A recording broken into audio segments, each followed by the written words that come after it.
Peace, family. It's your boy Alfonso Fresh, great representing for the DOATBM podcast powered by Bout Online. We definitely want to say big ups to everybody for 2025, sending out peace and blessings for the new year that we are now currently in. Hope everybody's been enjoying the holiday season and staying safe out there. We've heard about various tumultuous incidents happening around the world as well at the same time, so we definitely want to offer our prayers to the family in New Orleans and across the world who are going through any turmoil.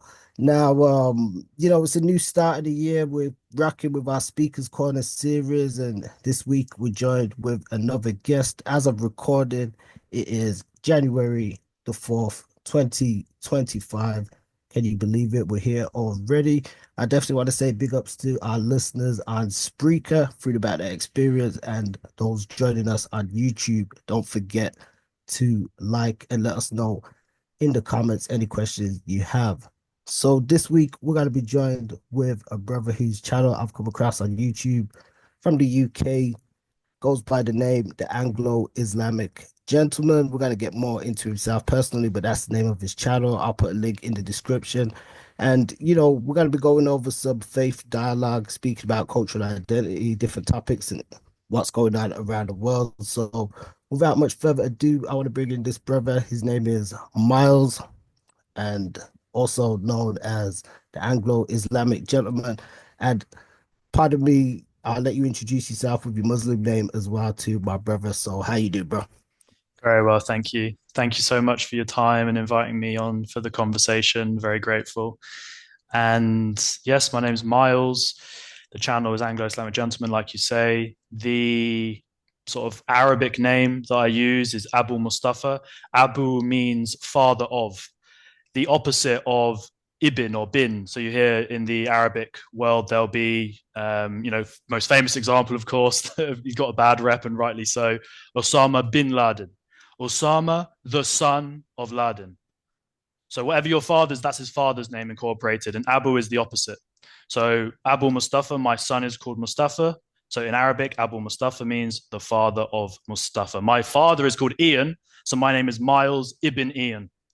The Arabic language focuses a lot on lineage, or the Arab people rather. So yeah, thanks so much for having me on. I'm really looking forward to the conversation, and I'm just kind of normal dude from England who embraced Islam, which I guess makes me not so normal anymore. But I never intended to be, sticking out like a sore thumb or anything. Well, what is normal, and that's the thing. We've got so many different definitions that people are given in the world today, and sometimes people they say, oh, well, okay, well, I'm not this or I'm that, or I'm part of this group or I'm part of that group, and a lot of the times it can lead to separation. But ultimately, I believe that people have a lot more in common than there is just differences and stuff like that as well. But obviously, we'll get into some things like that. When you were just speaking, the Arabic and stuff like that as well. How many years have you like studied Arabic? How long did it take you to kind of decipher it? Because I heard it's quite a complex language. Yeah, I mean, well, I've been Muslim for 3 years and I've been in Egypt for 3 months. And the predominant intention for coming to Egypt was to study the Arabic language. And the reason for that predominantly is to be able to comprehend the book of Allah, the Quran, because of course it is in the Arabic language. So I'm an absolute newbie, I'm an absolute beginner. The current course that I'm doing at the Marquez, and Marquez is like a center of Arabic language, is called Muqaddama. Muqaddama in Arabic means the introduction. So I am very, very basic. But of course, as a Muslim, it is obligatory for you to understand a very small amount of basic Arabic. For example, we recite the prayer in Arabic. So one has to get to grips with that pretty soon. So I really am right at the beginning, but a lot of the Islamic terminology I picked up when I first embraced Islam. So that's why I'm here, though, brother. Is to the Arabic language is the most important thing for Muslims, 100%. Yeah, I've always heard that. I mean, especially when it comes to like, obviously the Quranic texts and stuff, you do hear often that the translations aren't as much as they're accepted, they say it's not, as accepted as the original text, which is obviously in Arabic. I mean, the Quran is in Arabic, so the translation is not actually the Quran. If we want to sort of get to kind of almost strict definitions, what it is it's a translation of the Quran, and so sometimes people will say, "Well, I've read the Quran." To me, if somebody says that they've read the Quran, depending on the context, I either know that they mean the English Quran, or I'll then inquire, oh, so you've or, to be able to comprehend the Quran, one has to pretty much have mastered the Arabic language. And if one hasn't mastered the Arabic language, I guess we could see it. Mastery would be probably a better understanding of the language than what we would have of English. Kind of an English speaker who is fluent, who has been raised with the language, they're obviously very strong.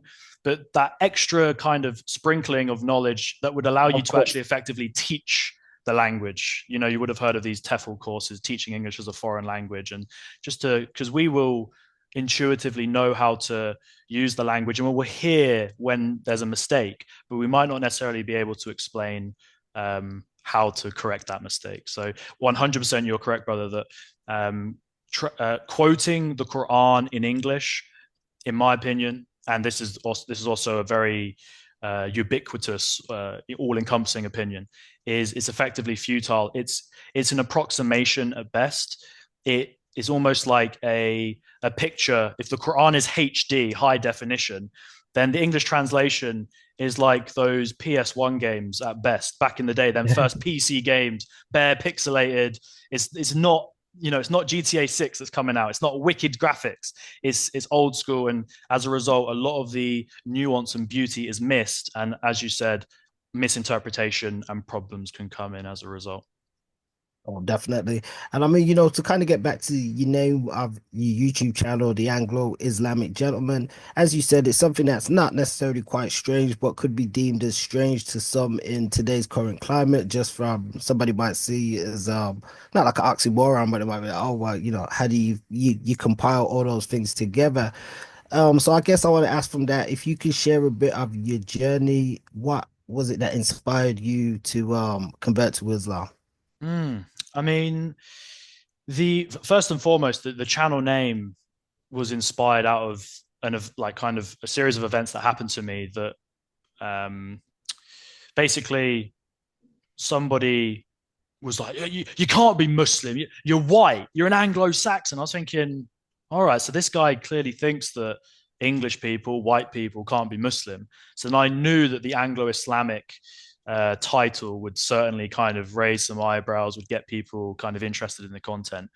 And then the gentleman thing is that a big thing of Islam is adab, is manners, is to be to have decorum and be polite. And I was raised, even though I was not Muslim, I was raised with a focus on manners. And so I thought, well, everybody, why wouldn't you want to be a gentleman, right? Open the door for the lady, look after your elders, just have like basic respect.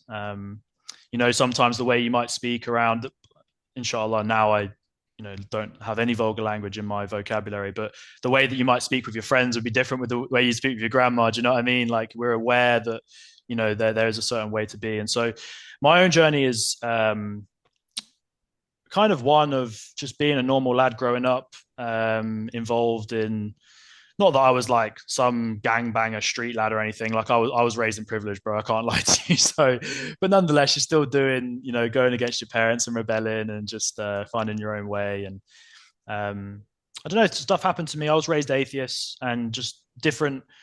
Well, allow me to start with this actually. I remember, because in Islam there's a concept of the fitra. The fitra is the kind of the innate um, constitution, or the part of us, like children, they understand more clearly the divine reality, and then we're kind of taught out of it. So it's like our natural constitution. And so I remember as a child, even though I was raised in an atheist environment, I remember making a deal with God. And I must have been like one of my earliest memories, 4 or 5. And I was like, if you are real, then like show yourself to me. So reasonable, kind of request. Because everybody I was around was kind of shutting the whole idea down. As a kid, you're asking questions: what's God? Who's Jesus? All this kind of stuff. And everyone's like, oh, it's a load of rubbish. Don't even think about it. So I was raised with like not even any like sometimes people they might have a grandma who's religious, they might have like an uncle or a cousin, or they're seen as maybe they see themselves as a certain denomination of religion, but they don't fully practice it. But at least it's in the environment. For me, straight atheism across the board. And anyway, I guess to answer the question, throughout my life, from that time when I was 4 or 5 to the point 3 years ago when I embraced Islam at the age of 25, over those couple of decades, many experiences happened to me. And suddenly I realized at one point, which was about 1 year before I took my Shahada and embraced Islam, I was like, I've got the sufficient evidence I need. It's disingenuous now for me to disbelieve because what my prayer, so to speak, from those, and I forgot about this for whatever it was, literally 10, 15, 20 years. Maybe I thought about it very sporadically, randomly, but it just come to my mind. I was like, now this is disingenuous for me not to believe. So then I started I started on a path I accepted the creator. I accepted there was a God, the uncaused cause and all the different lines of argumentation that they'll use in Speaker's Corner and such. But I was then looking for a way to kind of practice that. I know one needs to be grateful for being alive. One needs to give thanks. One needs to follow a moral code. But what method, what tradition was I going to embody to be able to, give that thanks and to be grateful? And that, like I say, was a journey of maybe 12 to 18 months from believing in God, being a deist or a theist or whatever they call it. 12 to 18 months later, after going down a Christian path and a Buddhist path and a Taoist path and a bit of a comparative religious study, I embraced Islam, alhamdulillah. Okay, so I mean, I was gonna ask that as well, like if there was any looking at other religions and stuff like that, because a lot of people, especially within the UK, primarily went to maybe Roman Catholic schools, and even though maybe not everybody grew up following even Christianity or Catholicism or anything like that, there was always probably that close association and stuff. So sometimes I find when people like, looking into religion and stuff, they will probably look there first. So there was a sense of you like looking at other religions and stuff as well. Absolutely, yeah. First and foremost, bro, it was a trip for me. It was a shock for me just to even believe in God. When I was like throwing this out to friends and family and stuff, they were like, the biggest step I took was believing in God, not becoming Muslim. That was almost like when I said, for a short while, I said I was Christian. They was, oh, well, you already believed in God. It's a bit weird, but we're not going to do it. Don't kind of preach the Bible to us. And then when I embraced Islam, it was like, well, he's already told us he believes in God. Then he was Christian. Now he's Muslim. It'll be something different next month, next year. He's just on his own little spiritual journey. But yeah, I had no skin in the game, bro. Like I was completely. I studied philosophy at university. That was my in Southwest London. That was my discipline once I left school. So I studied philosophy. It was predominantly ethics based as well, and also um, I was also really interested in death as well. So the connection between morality and mortality and how we should live our lives and animal ethics. I grew up on a farm, so I was interested in how humans should not only treat other humans, but whether they should differentiate between humans and non-humans, animals. And I was interested. I was in a bit of a veggie, vegan vibe and stuff for quite some time as well. But my point is that having studied philosophy and coming to this realization that well, philosophy in Greek means the love of wisdom, and having studied all of these philosophers, majority of them are atheists, to be honest, not really coming to any hard conclusions. I was like, well, the wisdom they love wisdom, but they're not really pinning down much wisdom. It's just throwing ideas about.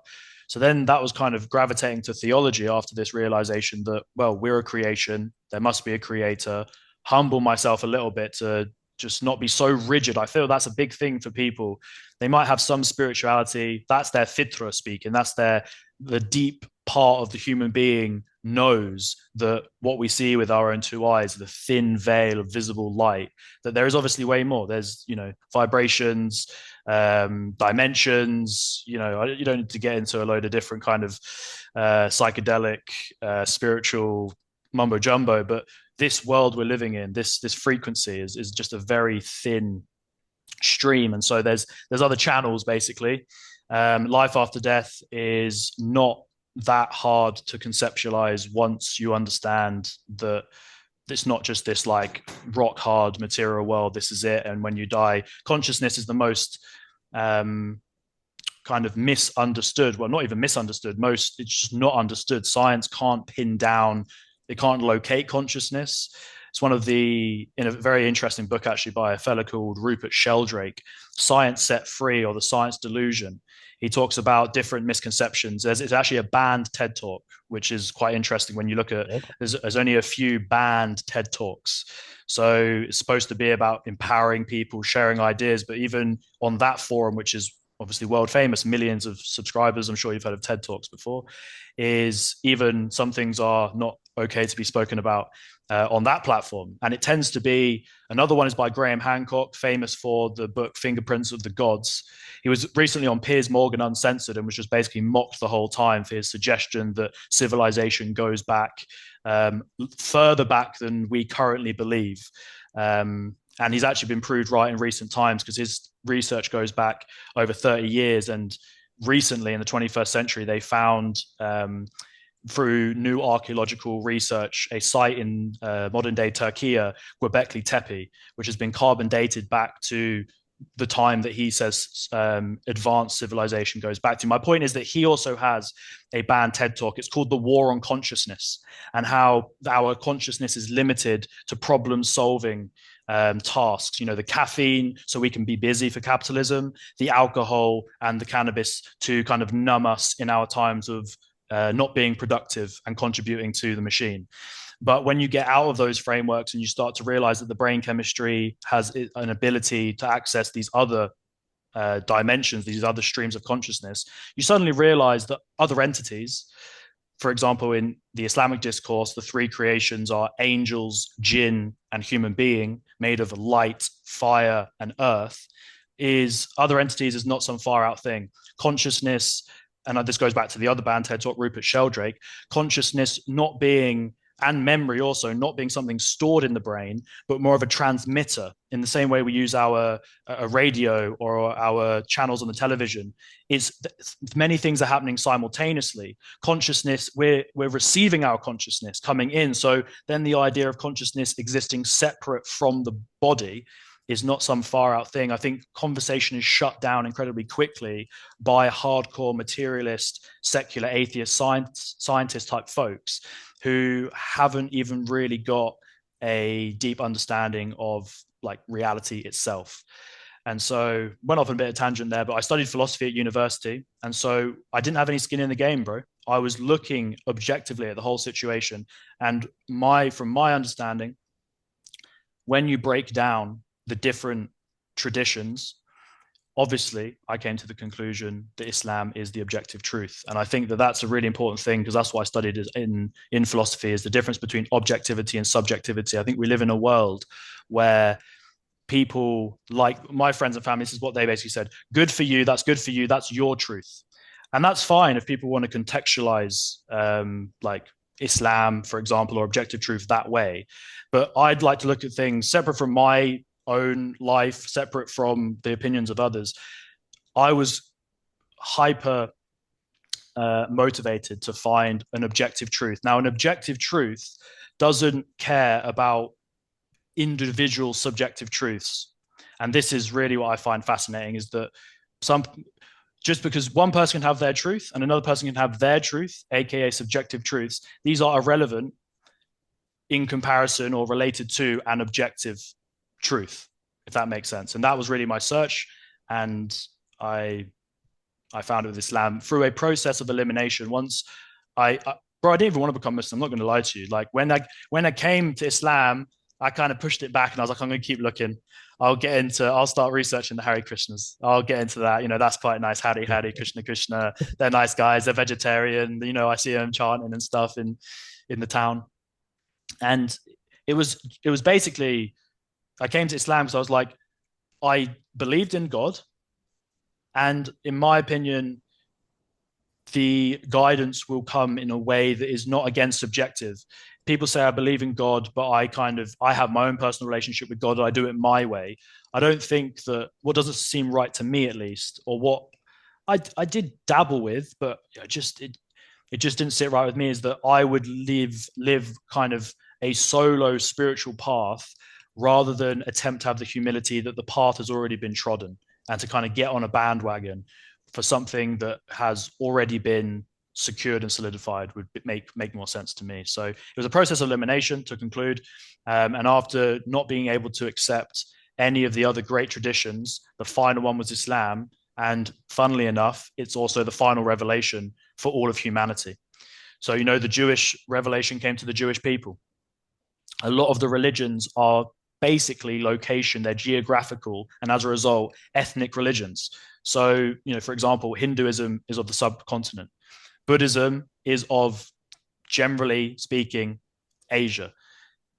Christianity, Jesus came to the lost tribes of Israel. So it's same as Judaism. Moses came to the Israeli people. So I love the fact that Islam is very clearly stated as the perfect religion for all of humanity.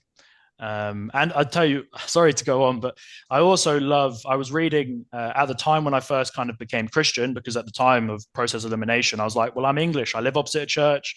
I know the Lord's Prayer. I'm singing the hymns in primary school. Do you know what I mean? We're English, isn't it? We're like Christian. So I was going to church and that for a bit.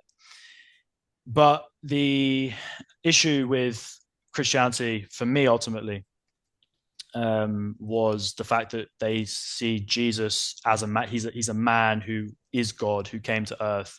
I just couldn't really vibe with that. But at the time, I was reading Mahatma Gandhi's autobiography, and in there, obviously, he's got a famous quote: "Be the change that you want to see in the world." And I thought, and I was Christian at the time, but in my what I would do, like Sunday reflections after going to the congregation and everything, I'd go home and I'd write kind of, you know, my own thoughts and feelings, spiritual journey and that.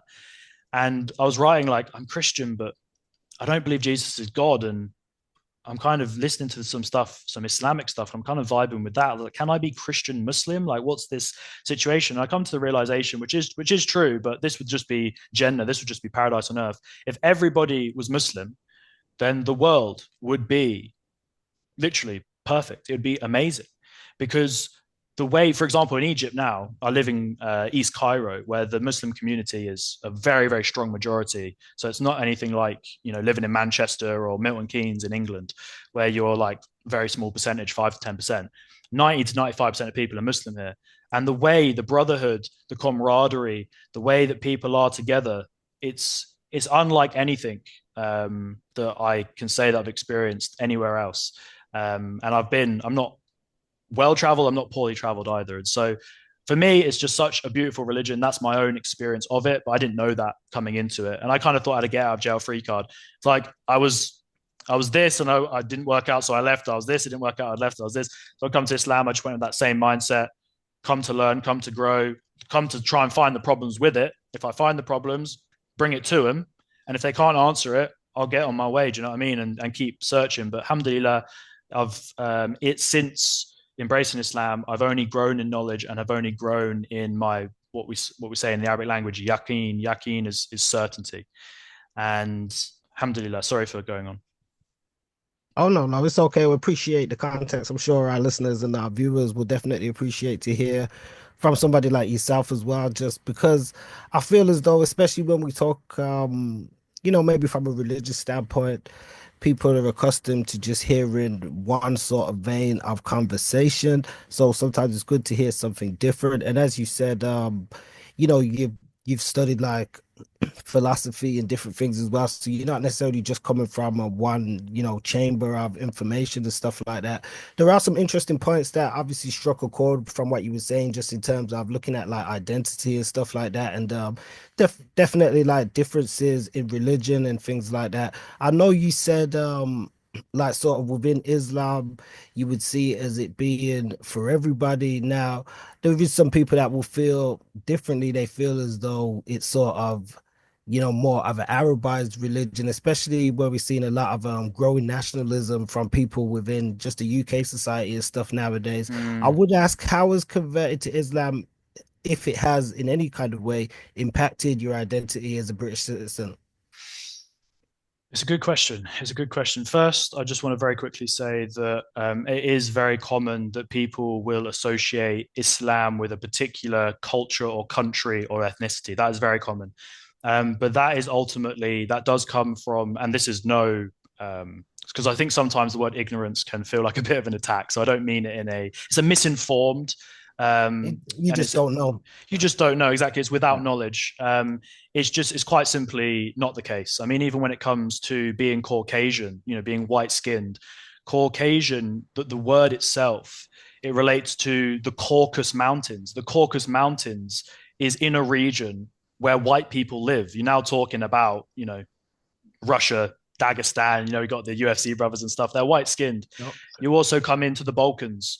So you got the Muslims in, modern day, where they may be Macedonia, Bulgaria, um, Bosnia, Serbia, all of these areas, Kosovo, so on and so forth, Albania and Turkey also is, those people are, and even Pakistan. When you get into these regions at the top, these brothers are white skinned as well. So it's not a specific country, culture, or ethnicity, but that is certainly um, seen to be the case. And very quickly, you also mentioned in the UK, because the vast majority of the Muslims are of the subcontinent, and even more predominantly, more specifically, the subcontinent includes the Bengalis, the Indians, and the Pakistanis. But the Pakistanis are the largest group here. So really, when people think of Islam in the UK, they're going to associate that 9 times out of 10 with Pakistanis.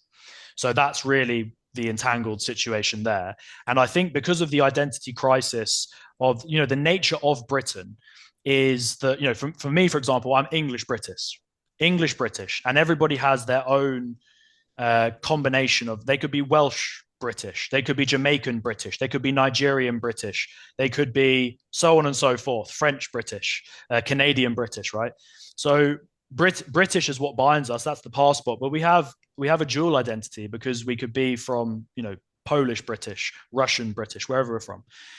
And I think the Pakistani British people, because and there's many stories that you hear about this, it's probably become a bit more, obviously tensions have flared up in recent times, but as we got into the 21st century, I think that it was less, there's been a lot of violence and there has been a lot of racism in Britain as well. So I think that in order to kind of, you cling on to parts of yourself that, that part of yourself that you are, that you're not quite British, but at the same time, everybody who's come to Britain as as their families immigrated, they're also not quite, they're foreign in both senses is a very interesting thing because when they go to, like, say, let's say, for example, the Nigerian British brother goes back to Nigeria, he's not speaking his language in his like tribal language with the same perfection as the local people. The local people know that he's a foreigner.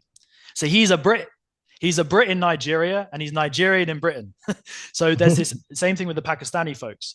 Is so I think they cling to Islam as part of their identity, as they should. Every Muslim should, but it's something that like separates them, I think, and there becomes tension that tension is created as a result of that. In relation to my own identity, um, I personally, and this does tend to shock people, but I don't see any conflict with being Muslim and being English or British.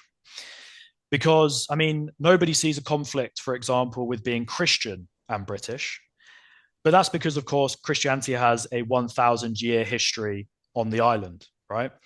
But before Christianity came, obviously, it was a pagan island. That's just straight facts, right? So where did Christianity come to the island from?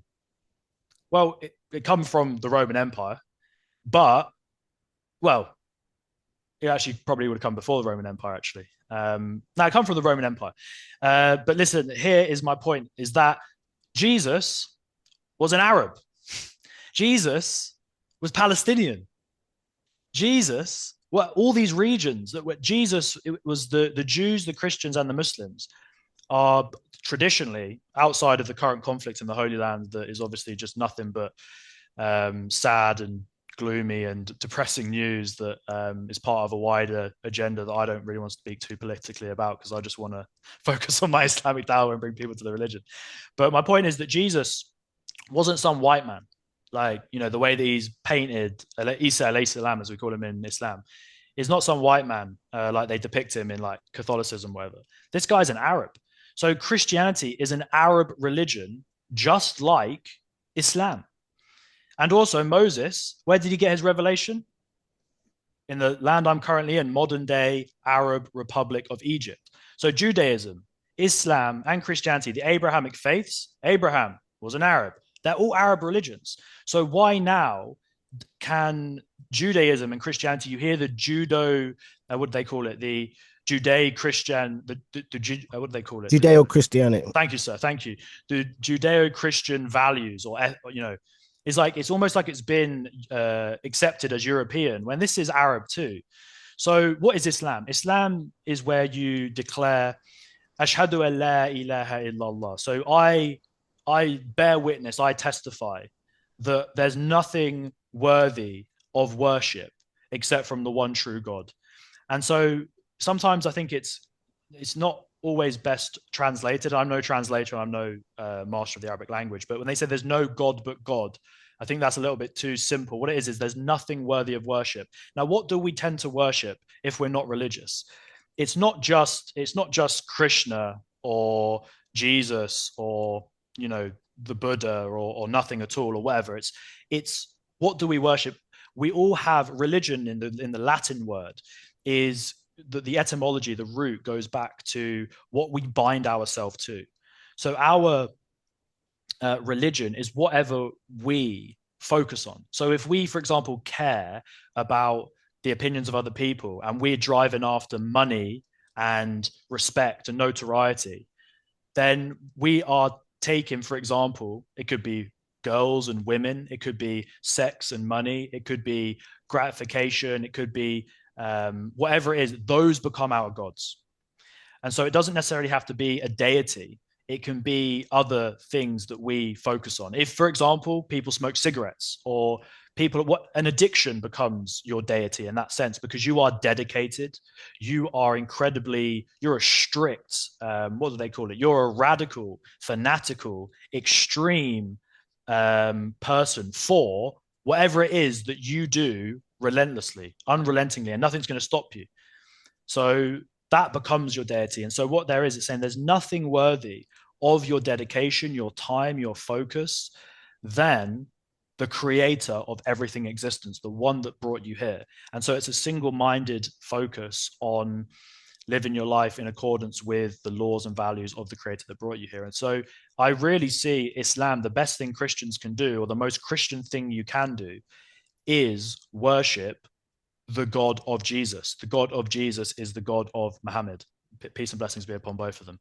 So I don't see any conflict with being English and being Muslim. I think that generally comes from a poor portrayal of the reality of what Islam actually is, and generally some kind of ethnic racial thing that I think is really sad, because again, one of the beauties of Islam, and I'll end on this point, is that the final sermon of the Prophet Muhammad sallallahu alaihi wasallam before he passed on, and he knew he was going to pass on, and so the final sermon is a very poignant one. The thing that he focused on was this, and I can't give you the Arabic right now, but the English translates to something approximating that there is no white person superior to a black person. There is no black person superior to a white person. There is no non-Arab superior to an Arab, and there is no Arab superior to a non-Arab, except from in deeds and piety. So we should judge people, as Martin Luther King said, on the content of their character and not the complexion of their skin.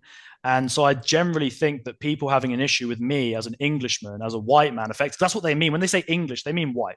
That's generally what they're saying. Even though I see Ian Wright as an Englishman.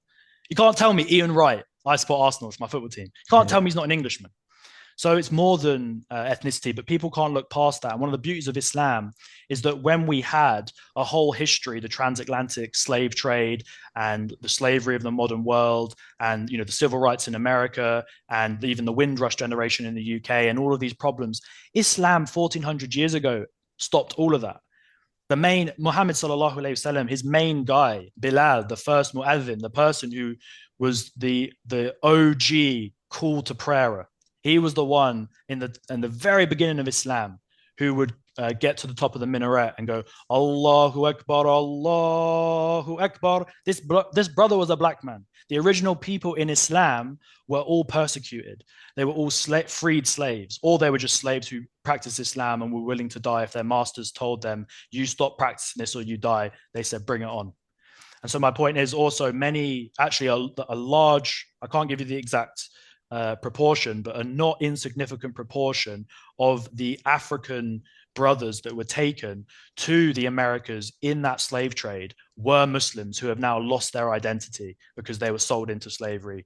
You get into that also by other black brothers, which is also another messed up thing about the whole situation. So Islam transcends race, which is one of the most beautiful things. In the mosque that I pray in Egypt, or the mosque that I pray in England, you have got all ethnicities.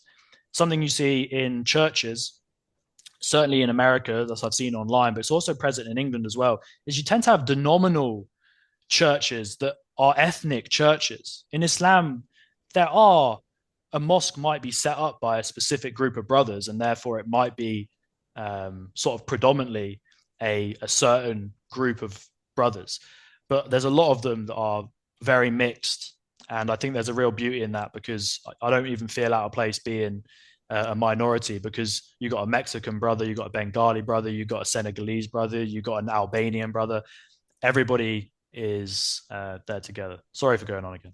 Yeah, no, I mean, you made a lot of points. I would be remiss if I didn't mention. So I know my Pan African people that listen, they would have something to say in context, in contest, I should say, about the slave trade because we do hear a lot of charge. I don't know if it's necessarily towards Islam or towards the Arab world where people speak on the sub-Saharan slave trade and stuff as well, which they say was quite horrific, more horrific than the transit. Now, here's my thing. I'm not really one for comparing like I think, the slave Mm, trading period is mm, horrific, regardless of who does it. I think sometimes what we see in society nowadays is sometimes people are, oh, well, this group did this group did that. mm, It's like we spoke about speakers code already, and sometimes people, mm, oh well, the Christians they did mm, the Crusades and stuff like that. We know that a lot of atrocities have happened, but we can't necessarily lay in the charge to, I guess, one group of people. But what we do see is a lot of divergences in society. I can't speak for obviously the Christians who profess to be Christians from that standpoint per se. I know they would probably have some stuff to say about some things, but in terms of like from a British standpoint, I'm not sure if you're familiar with Calvin Robinson. He's mm. he not to be confused with Tommy Robinson, although I know he's No, I he's know the brother. I know the brother. He had the afro. He cut his he had hair. the afro and stuff. Yeah, he's down with the group now. I just want to share something that he posted today on his social media now, because even when you were just speaking about some of not necessarily the issues within the UK, but how people have somewhat of a discontent towards some of the Pakistani Muslim community. We've heard a Mm, lot of obviously the grooming gangs and things like that. And I'm not saying they're the only people that commit those things. As I've said, if you've got white people that are committed messed up things, black people, so I'm not just like gonna jump on one group if it happens to be a members of the group that partake in such criminal activities. However, like what Calvin he put on his social media today, it is quite controversial. Is very quite anti-Islamic in a lot of the stuff that he says, especially, I've heard him even call for saying there should be new crusades again and stuff like that. But this is something that he put up. He said, Mohammedanism is evil. This is not, to be clear, a British problem. This is a Pakistani cultural and Muslim religious problem that is taking place in the United Kingdom. And to give some context, this is in regards to him speaking about some grooming gang issue. And he said there should be no place for Pakistani Muslims in the UK. Multiculturalism equals systemic rape of young girls. And he says Pakistani Muslim gangs have been operating unimpeded in the UK for decades.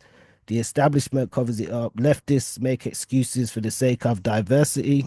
Everyone who attempts to distract from the truth by exclaiming racism is complicit in the rape of young girls. Now, this is a man of the cloth and stuff, and that's quite a heavy charge. We know that it's definitely heavy issues and stuff that's happening, but I mean, what do you think of something like that? That's just something you posted today. We were just speaking about just how people have I guess highlighted Mm. the Pakistani group within the UK. Yes, thank you for asking that question. Firstly, I want to also thank you for your initial comment in response to what I said. Actually, immediately humbled me, and I want to just say this, that when speaking about, for example, the transatlantic slave trade, is that even though, of course, America, all the people that went there, they obviously they went with a religious zeal, and there was a lot of religious denominations that pop up in that early period of America.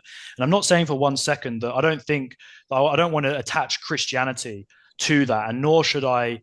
Should also make a very clear distinction, and actually leads into this point about the rape gangs and this comment from Mr. Robinson is the fact, or rather Father Robinson, is the also what Muslims do, and it's not for me to say who is a Muslim and who is not a Muslim, because that's beyond me, but what Muslims do is different to the very clear and objective deen of Islam. In the same way that I'm sure Father Robinson would say, or Brother Robinson would say, that what Christianity says and what people do, we have to distinguish between these two things.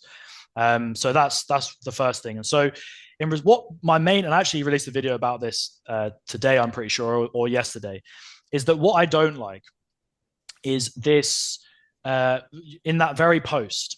I feel, to be honest, that it's either disingenuous or it's misguided, because saying Pakistani Muslim rape gangs.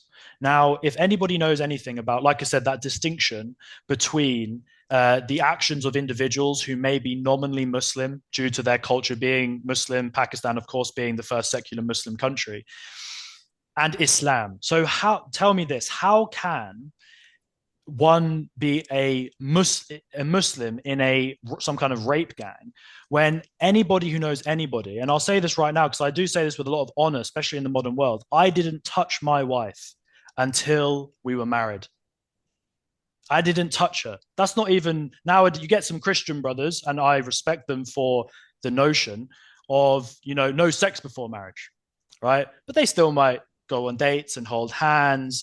They see the beauty of the woman, and who knows, they might kiss and cuddle, whatever. But they draw the line there. In Islam, the stringency and the strictness that is often something that is, people will have an issue with, prevents it's a religion of prevention, not of treatment. Have the good diet, then you can stay off the metformin later on. Do you know what I mean? Islam is have the good diet.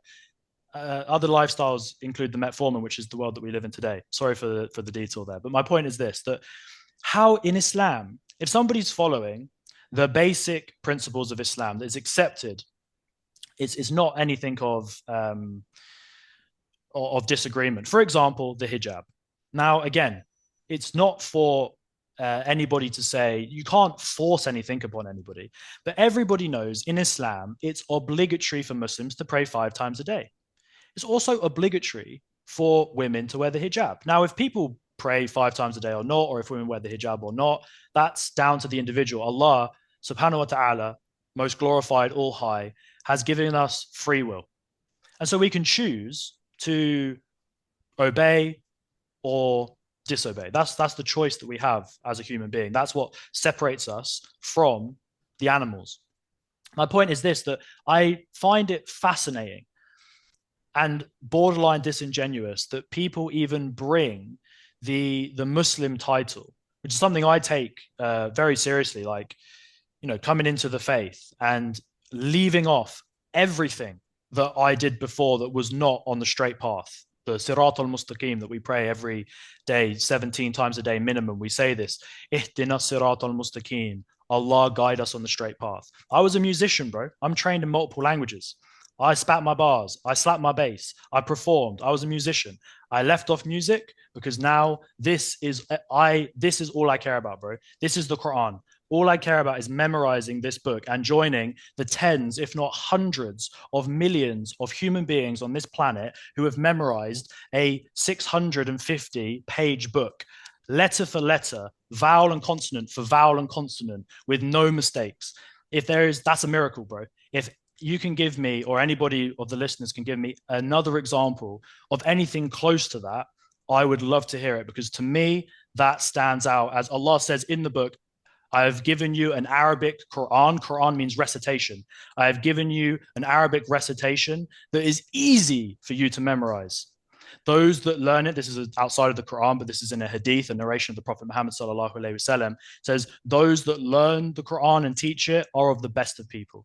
So my point is that I left off all the stuff I was smoking, drinking, fornicating, girls, parties, music, everything that I was doing that was my identity at the time, that was my life, to try my best to live a life that was, in the Islamic context, more purified, that was more righteous, more humble, a lifestyle that I could be able to attract a mate, a wife, alhamdulillah, now I'm married, that you, and Allah says this in the Quran, that the people that we link up with, the people that, those are the same as us. So you can't find a righteous woman if you're not a righteous man. So you're not going to find, my parents, they met in the club. They're not together anymore. Now, I'm not saying that may or may not work. Obviously, it's not for me to talk about individual circumstances. My point is this: that Islam preaches the protection of a number of things, and that's why there's no sex outside of marriage. So how can in that on that basic thing, you can't touch a woman. In fact, you can't even look at a woman who is not, you are her mahram, which is translate wali. Mahram is like a protector. The women that I can touch are my wife, other than my nieces and kind of women, who are not women yet, girls, is my wife, my mother-in-law, because in Islam, when you marry, that becomes your mother. So my wife, my mother-in-law, my own mother, and my grandmother, these four women are the only four women that I can even touch. So tell me how a Muslim who's part of a Muslim rape gang can hoax in what we can all agree is some devilish situation going on, some young girls who are obviously vulnerable, who need, funnily enough, a mahram, a protector with them, because this wouldn't happen if, what are you going to let your young girls just roam randomly? You need to know where these girls are. But these girls are obviously, I don't know their individual stories, but they're going to be vulnerable in it. If they're young, they're looking for comfort, they're getting into drinking. What the Muslim gangs are, they're giving these girls alcohol and drugs, bro. So again, another thing that is haram, that is impermissible. How can you? It's so oxymoronic. It's ludicrous. It's unbelievably ludicrous. These brothers, these people who have perpetrated these crimes, they are just Pakistani. That's what it is. They're British Pakistani. And from when I looked at it in Rochdale, they were British Pakistani, and there was one Afghani who was an asylum seeker. So yes, Afghanistan and Pakistan are Muslim countries. We've got no qualms there. But not everybody in these countries is praying 5 times a day, is, a good Muslim, anybody will say this, a good Muslim should be reading this book every single day. Just like a musician practices their trade every single day. Just like a athlete does his training every single day. A good Muslim, the Muslim is so connected to their mushaf, to their Quran, that they love it. In fact, we wash ourselves. I'm still in a state of purity from the final prayer that I prayed just before we came on. We wash ourselves before we even touch it. So Islam is all about purity. So when you start talking to me about degeneracy and about dirt, it's so oxymoronic, it's unbelievable. The other point to be made there. So I just find it shocking that in the news, whether it's this brother, Father Calvin guy, or whether it's any of the mainstream news outlets, the fact that they throw the word Muslim into this issue when it has nothing to do with Islam, by definition. In fact, go on after you, sir. Oh yeah, no, I was just going to add on to that, because that was actually one of my questions, I guess. How do you feel about the portrayal of Islam in the British media? Obviously, you mentioned somewhat there. We see GB News, a lot of other mainstream media sites, and they do take a lot of shots at Islam in a lot of ways and stuff as well. And some people they may see it, some people feel as though it may be warranted due to the fears that they have.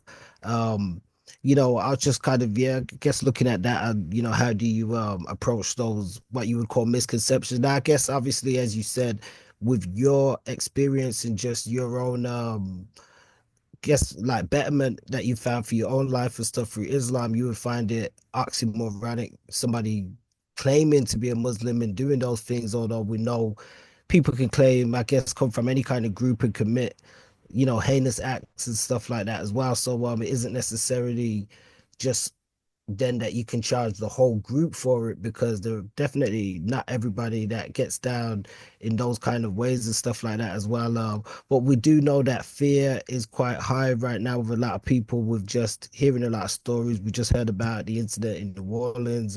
People say that was terror related. People feel as though on a high proportion that there's I don't want to say disproportionality because to me you shouldn't really compare who does the most in some of these things, especially when it comes to such like heinous acts. But a lot of people are charging certain people from certain communities. Now, as you said, that could be more of a community thing. Recently we heard about the horrific case of Sarah Sharif, rest in peace, and I was actually shocked because a lot of, I know a lot of Muslims, friends, associates and stuff as well. And more so people from the Asian community, they wasn't really that vocal about it. Like, not to say they, should have been, I'm not trying to be like Piers Morgan, oh, you got to condemn this, you got to condemn that. But maybe some things, I don't know, there might be a cultural thing. Like sometimes, in different cultures, they have different things. What I don't want to say are accepted, but people like, even like Jamaican culture, some people beat their kids, some people, there's different kind of things. Some things can go beyond obviously that, but I feel as though sometimes maybe culturally there is probably differences and people may sometimes misconstrue what some people may do culturally or from cultural group standpoints from as opposed to Mm. religious group standpoints. Mm. And I just wanted to say that too because you mentioned even just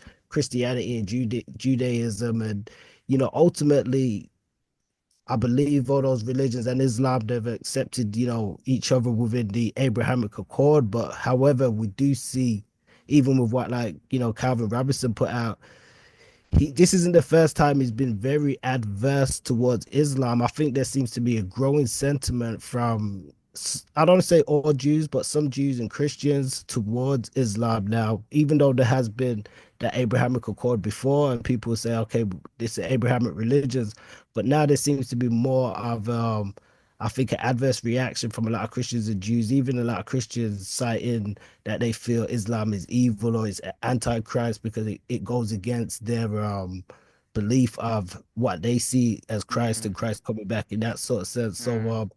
there's quite a lot of stuff going on. But yeah, I'll just say how do you kind of handle those what you would see as misconceptions in the media and stuff as well? Yeah, well, I mean, first and foremost, it's part of the Islamic Aqidah, which is to say, creed that the Muslim we believe Jesus is coming back again as well. So there's a lot of things that Christians and Muslims and Jews all agree upon. Um, and I don't know, there was another part in what Calvin Robinson said, which is the bad thing about multiculturalism. I think what this is, it is the issue of multiculturalism. We're living in a time where you've got a brand new experiment. Those, for a lack of a better term, foreign people who are accepted are the ones that assimilate best, which means that they're no longer foreign. They're native because they're acting like the indigenous population. And so, and then the other thing about cultures, I mean, when we look at this would be true of Christianity as well, because it's currently the largest religion in the world and exists across many different cultures. But Islam is the same. I mean, um, you've got what will be maybe 6 or 7 times the number of Muslims in China as you do in the UK. I mean, there's not an insignificant number of Muslims in the UK, especially when you're in the cities, London, Birmingham, Manchester. They're very visible. So Oh yeah. you've got like whatever that is, a tiny proportion. You've got like times that by 6 or 7. China, there's bare Chinese Muslims. There's bare Indian Muslims. There's bare Indonesian Muslims. So when you look at Indonesia, India, China, Arabia, Africa, East Africa compared to West Africa, North Africa compared to Europe. Like I say, there's the indigenous groups of European Muslims as well. Like this is these cultures are completely different. That's one of the beauties of Islam, that it can exist in different cultures. So the fact again that Islam is being tied, it's understandable in the British context because, like we say, the majority of Muslims are Pakistani. That they're tying together Islam with Pakistan and Pakistan culture. Well, I don't think Pakistani culture is similar to Chinese culture or Moroccan culture or Albanian culture or so on and so forth.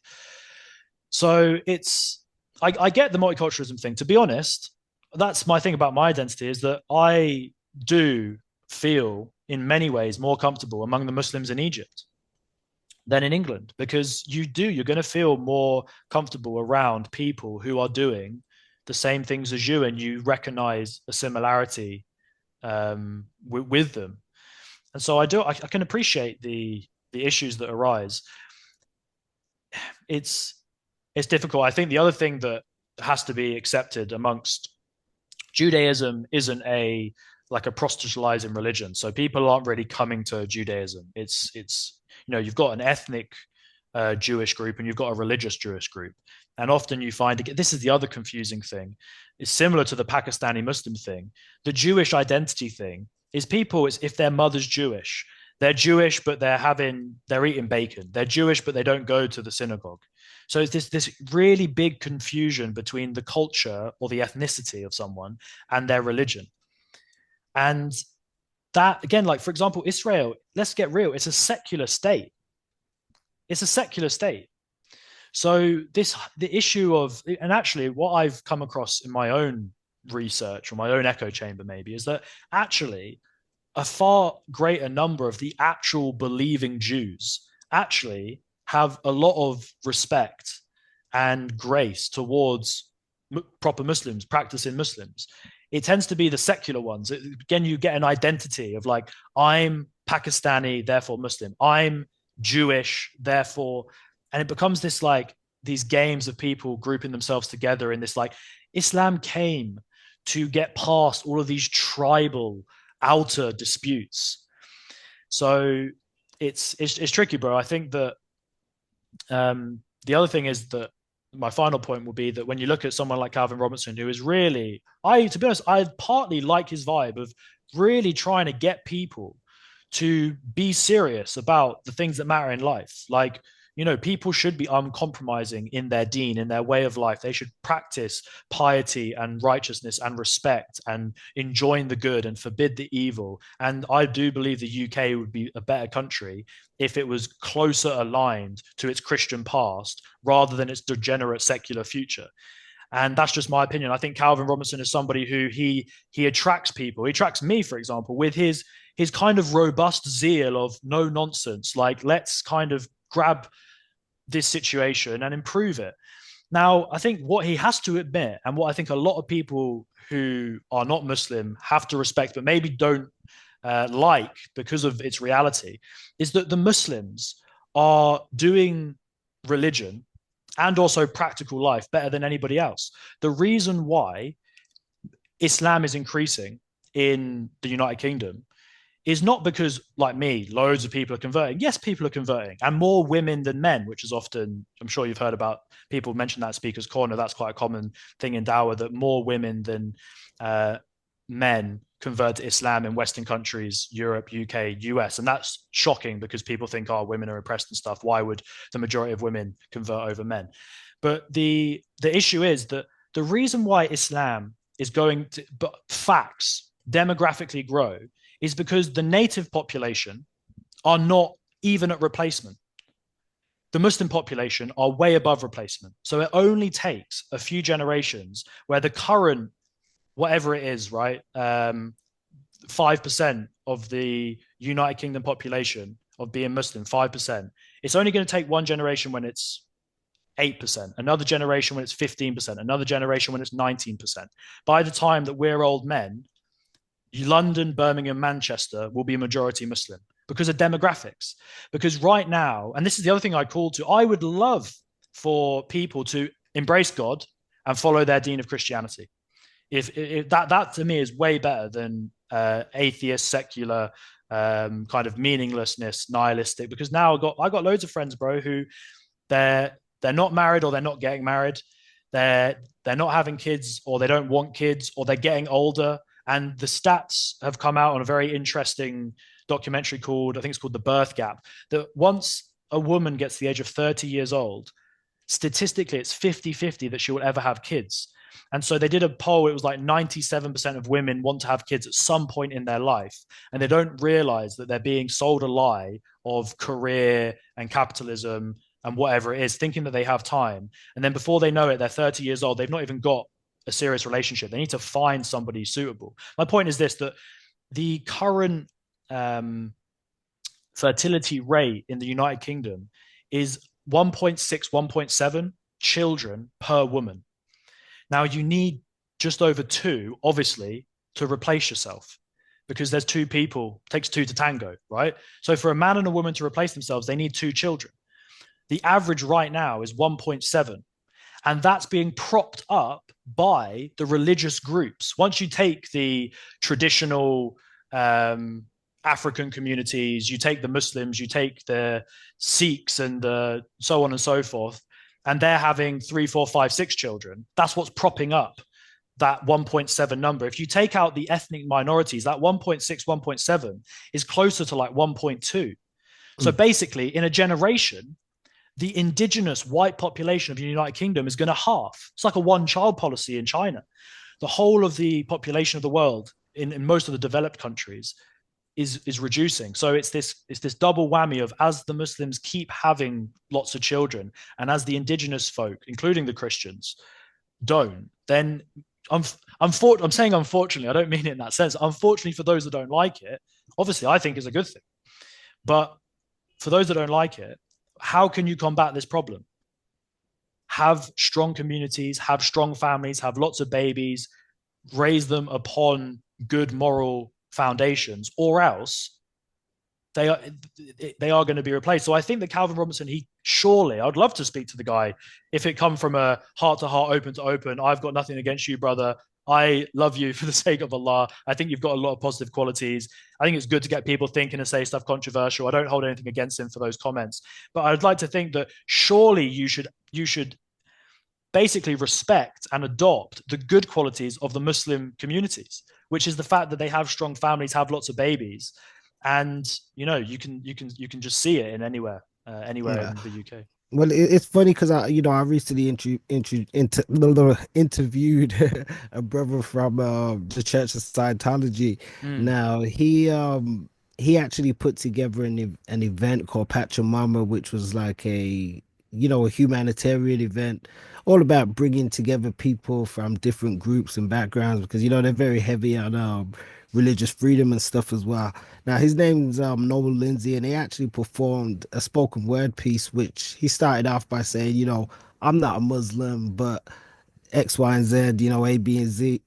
And the interesting thing about it was he put a lot of different stats. Now he's somebody that's I guess he would be deemed as Black British, but he's not particularly from the Islamic group, but he was speaking about some of the, I guess, wayward ways that people might look at the group, and especially within the UK. So he actually had like some stats where he was speaking on, some of the positive things that they bring in terms of economics, and he was speaking about just like some of the family units and things like that, and saying, a lot of their families stay together statistically more than other families from different groups and stuff like that as well. So it was something quite positive and interesting. I mean, we haven't got tremendous amount of views on it because a lot of the times people don't necessarily maybe want to hear that kind of vein of dialogue. People, nowadays people like stuff that's got a lot of drama and stuff like that to it. But I thought that was quite interesting and stuff. And even what you was just saying there, it just made me think of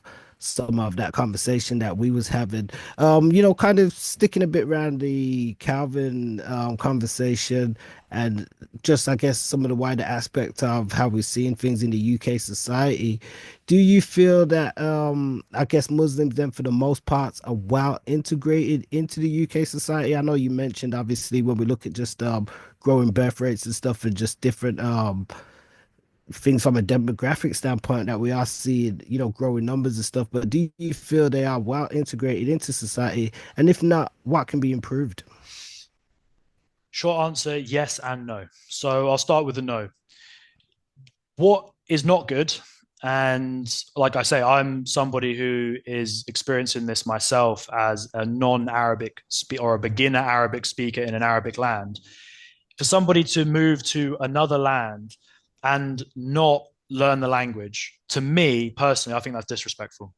Because how can you build bridges without language is a huge part of the culture. If somebody speaks, that's the way that I see it. I know somebody's British from the way they speak. Like, you, good sir, I can tell that you're from the black country. You've got the Brum accent. You're British. You're West Midlands British. I can tell in it. So obviously your background, because I can see that you're not, Caucasian, obviously, right? So Allahu Alam, I don't know your background. Maybe it's Jamaican, yeah. Maybe you're Jamaican British, but you're from the West Midlands. And so a part of your culture comes from the fact that you'll identify, probably more than British or even definitely English, is probably Brum. You'll say, I'm Brummy, right? Because that's how you and your own speak, innit? That's And right. so you're like Brummy Jamaican, perhaps. Do you know what I mean? I've noticed that in other areas as well, like Manchester, which is where my wife's from, where I lived, is that Okay. the ethnic minorities, they see themselves as Manc. That's what not English. And you get it definitely with the Scousers, with the Northwest, Different Bradford and regions and Leeds. stuff. They're Yeah, that regional, makes more sense. specific. And there's a Yeah, culture that comes with that. There's a different culture in Brum as there is in Manny. And so the culture is something that people identify with. But my point being that it's for me, I don't like what the reason why they've not integrated is those first generations, or it's generally first generations, or the people for example, Pakistan. I'm not slating Pakistan. I've got so many beautiful Pakistani brothers that are close to my heart, that are really on the deen, they're practicing brothers, they're inspirational. But because they're the largest group, they're the ones that are going to get called out. So we'll use them as an example. Is that the brothers and sisters, the uncles and aunties that come over from Pakistan, and they don't integrate whatsoever. They don't even try to learn the language. This is problematic. And it's not even that difficult, bro. If you spend 1 hour a day, yeah, every day, once you've been here for 2, 3, 4 years, you're going to be able to at least try. And people appreciate when you try. And that's how you of course. make friendships, have conversations, learn and grow. So my own mother-in-law, for example, who's not a native English speaker, mashallah, she's really tried, and she's now got friends. Lovely lady who she got an Australian accent. She doesn't live far away. She's a strong English speaker with an Aussie accent, and they've just met in the park, and they got talking, and now they've become friends in it. So it's like you need to develop friendships with people from the land. That's first and foremost. And the other thing that I've noticed, and I had this as a revert in my hometown of Aylesbury, where I ended up taking my Shahada, is that the khutbah, which is like the sermon that they do every Friday, Yawm al-Jummah, the day of congregation, that they, in some masajid, in different mosques, they will have it just in Urdu. So they're functioning. Or for example, the imam is really, the translation is like the leader, the one who leads the prayer. And if they can't even speak the English language, how are they going to be able to communicate to the wider? They've got a responsibility of not just leading the prayer, but of communicating with the wider community. So they need to speak English too. So whether it's somebody's mother or grandmother who, I'm not saying they're not going to be as native as their kids who went to school and stuff, but they should really try with the language. That's first and foremost. I don't think it's necessarily, I find this really interesting because, take for example, in Manchester, we've got little, you got the Chinese Quarter, right? Mhm. And I'm sure in There's Birmingham, one, yeah, there's one everywhere. there's one everywhere, bro. So you got, and I I know love where I shouts out to live, the Chinese. yeah, bro, big up the Chinese. So nobody's slating the Chinese. There's a Chinese area. You got Little Italy in a lot of places. Manchester's got Little Italy. You got German. So it's obvious, bro. Like, take for example me. Like, let's say me and my own, we root ourselves in Cairo, Egypt. Mm. Now, when other people, my family, my friends come over, in order to support them, they're going to live in the same building. They're going to live other side of the road. So when communities come, obviously they're going to band together to support Together. one another to create a foundation.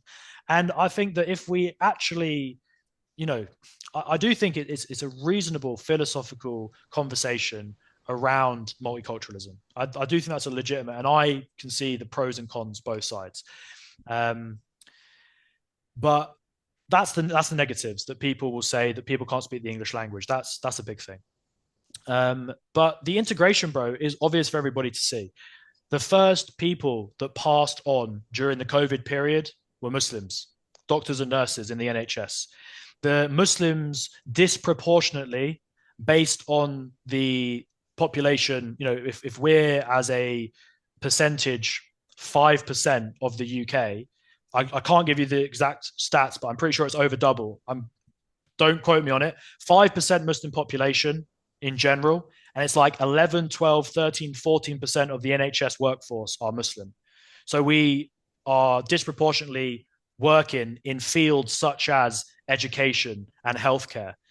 By far, this is the other interesting thing that again is just outright fact, is that the Muslims are amongst the lowest socio-economic demographic group in the UK. So they're not rich people.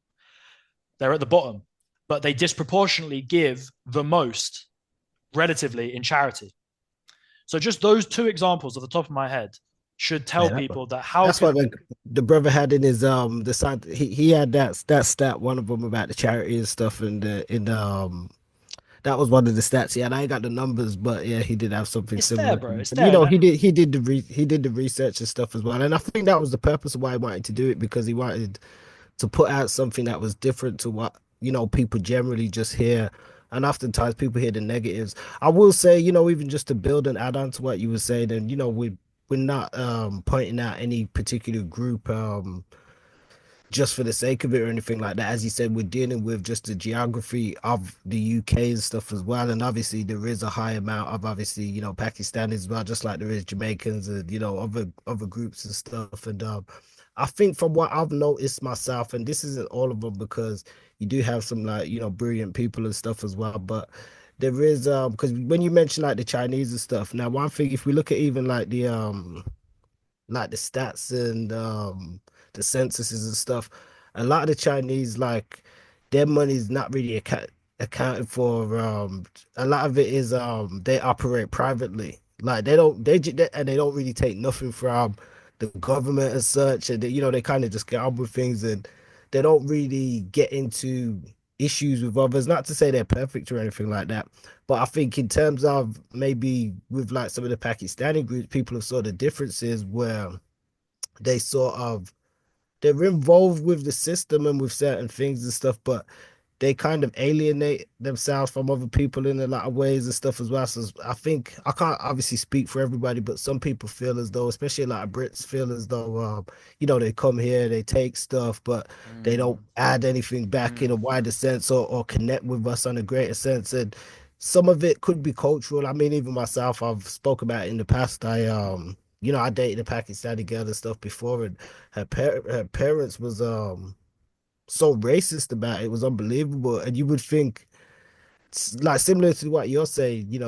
if you're going to live in England, you must anticipate that, your kids are going to mix with people from other groups and backgrounds and stuff. And, you have to sort of, not to, everybody tries to get on with each other and, accommodate each other. So, but some of them, there isn't really that as well. So I think because of things like that as well, it does get people's backs up when they think of just that kind of group dynamic, what I mean? So I say that to say this. Some feel that there's a growing divide between communities within the UK. I feel as though there is to some extent, but ultimately as well, like I said, there is a lot of good people, and mostly they get on. It's only, I think, in some extreme cases, or you're always gonna have people that are gonna be like the bad members of any kind of group and stuff like that. But I think ultimately most people just want to get on. It doesn't matter if they live next door to a Christian or Muslim or Hindu, or especially in England and certain places for the most part. A lot of people have all grew up around each other and stuff like that, you know what I mean?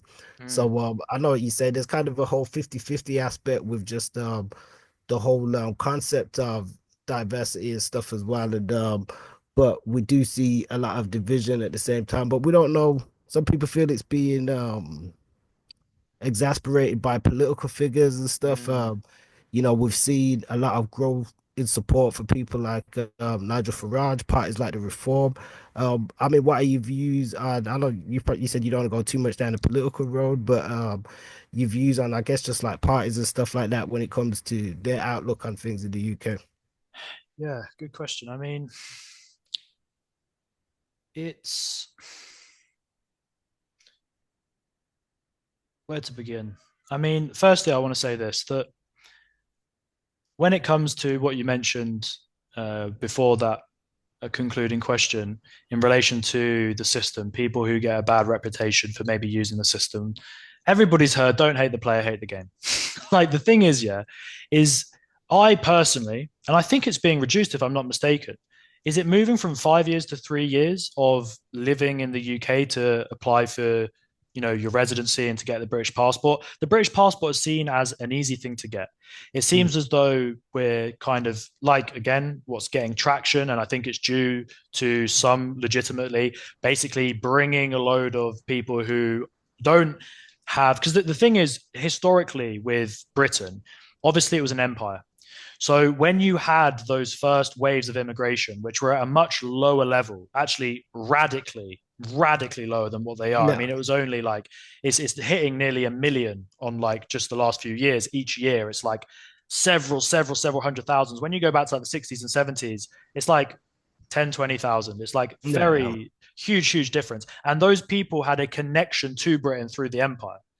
So that's different to just like basically non-Commonwealth or non-traditionally connected to British countries. Those people coming over, there is a slight difference there, I do believe. But the way I'd see it is, I personally, this is my political view now, which has nothing to do with Islam, so I don't Mhm. speak for anybody else. But I personally think, and you could take, to be fair, the prosperous Arab nations as an example of this, and there are some. I think Australia is a good example as well. That you can't even go to these countries. You can't even get the appropriate. Like you're never going to get a Saudi passport unless your dad is Saudi. So I think that that's also a confusing thing about the identity. Or for example, you ain't going to Australia unless you are bringing in a lot of money. Do you know what I mean? You've got a profession, you've got a money, you can contribute to society. So this idea of just unskilled individuals coming to the country and getting citizenship and therefore the same rights as all the other citizens who have been here for generations and who have contributed, that doesn't seem right to me personally. I don't think it should be so easy to get British citizenship and for it to be seen across the world as something that's easy to get. And obviously, every person wants the best for their family. And so, obviously, you are going to up sticks and go to somewhere better, and the UK is going to be an option for you. So, the whole thing about don't hate the player, hate the game is that don't project your discontent at, for example, the Pakistani family that's moved here just to have a better life. Why are we not looking to the government and thinking it's really interesting now because you're getting into the kind of stuff that I'm happy to talk about kind of sort of in specific broad political views. But once you start going down the rabbit hole of, bread and circuses, the history of the Roman Empire, of how when, there's different political games that are being played, there's different levels of wealth that the average person doesn't even have any comprehension of. And there's different forces that are playing that make one think that it's at least a possibility and a reasonable to suggestion to say that actually you could end up creating tensions in society that don't even need to be there in the first place. Because obviously humans do have a sense of identity that will rub up against another identity. And so, yeah, my main point I wanted to say there is that um, obviously, if somebody's a British citizen and they have kids, they're entitled to have the child benefit. Like that's just the way it is. Like Do you feel as though, in your own opinion, that, with the whole migrant crisis nowadays, it's affected the perceptions of, dare I say, non-white people in the UK? I'm sure it has. I'm sure it has. I mean, the thing is, my wife is non-white, right? And like I say, my mother-in-law is not a native English speaker. Mashallah, her English is good. She can communicate, but once it comes to a more complex issue, then she'll find it difficult to understand kind of more nuanced, advanced concepts and vocabulary. But my point is that I have seen a different side, like becoming part of a family that is not English. Just the way that, I mean, even yesterday when I went to play paddle, it's like similar to tennis. This game, it's like a combination of tennis and table tennis and squash. Okay. Yeah. And there was a load of brothers there, and again, a lot of the Muslims that come into Egypt from England are of, you know, for example, like they're of African origin, right? So one of the brothers forgot his phone. So a new group of people came onto the court. And so the group of us left. He left his phone on the bench. And subhanAllah, bro, he was so timid to go over and to get the phone because he come over, he said, "Oh, my phone's underneath their bag." And I was like, just grab the phone, lad. And then the other brother looked at me and goes, "Nah, mate, like you don't get it. This brother is cautious to go over and get his own phone underneath this other group's bag because of his fear of they're gonna, they might think he's trying to steal something from their bag. He's just going to get his own phone. I would never be timid. I would never be apologetic for going to just get my own thing. And if somebody accused me or even suggested it, I'd then push back on them and be like, "Are you mad? Like, what?" Do you know what I mean? So my concept has changed of the way that people will perceive, for example, white people. And obviously I'm a white person. So definitely it will create a tension and a negative association that will be more problematic for just the British ethnic minority that I think is really, really sad. To be honest, this is when to answer your question about Nigel Farage, and bearing in mind, my family are conservative, reform type folk, right? And they're good people. They have hearts, right?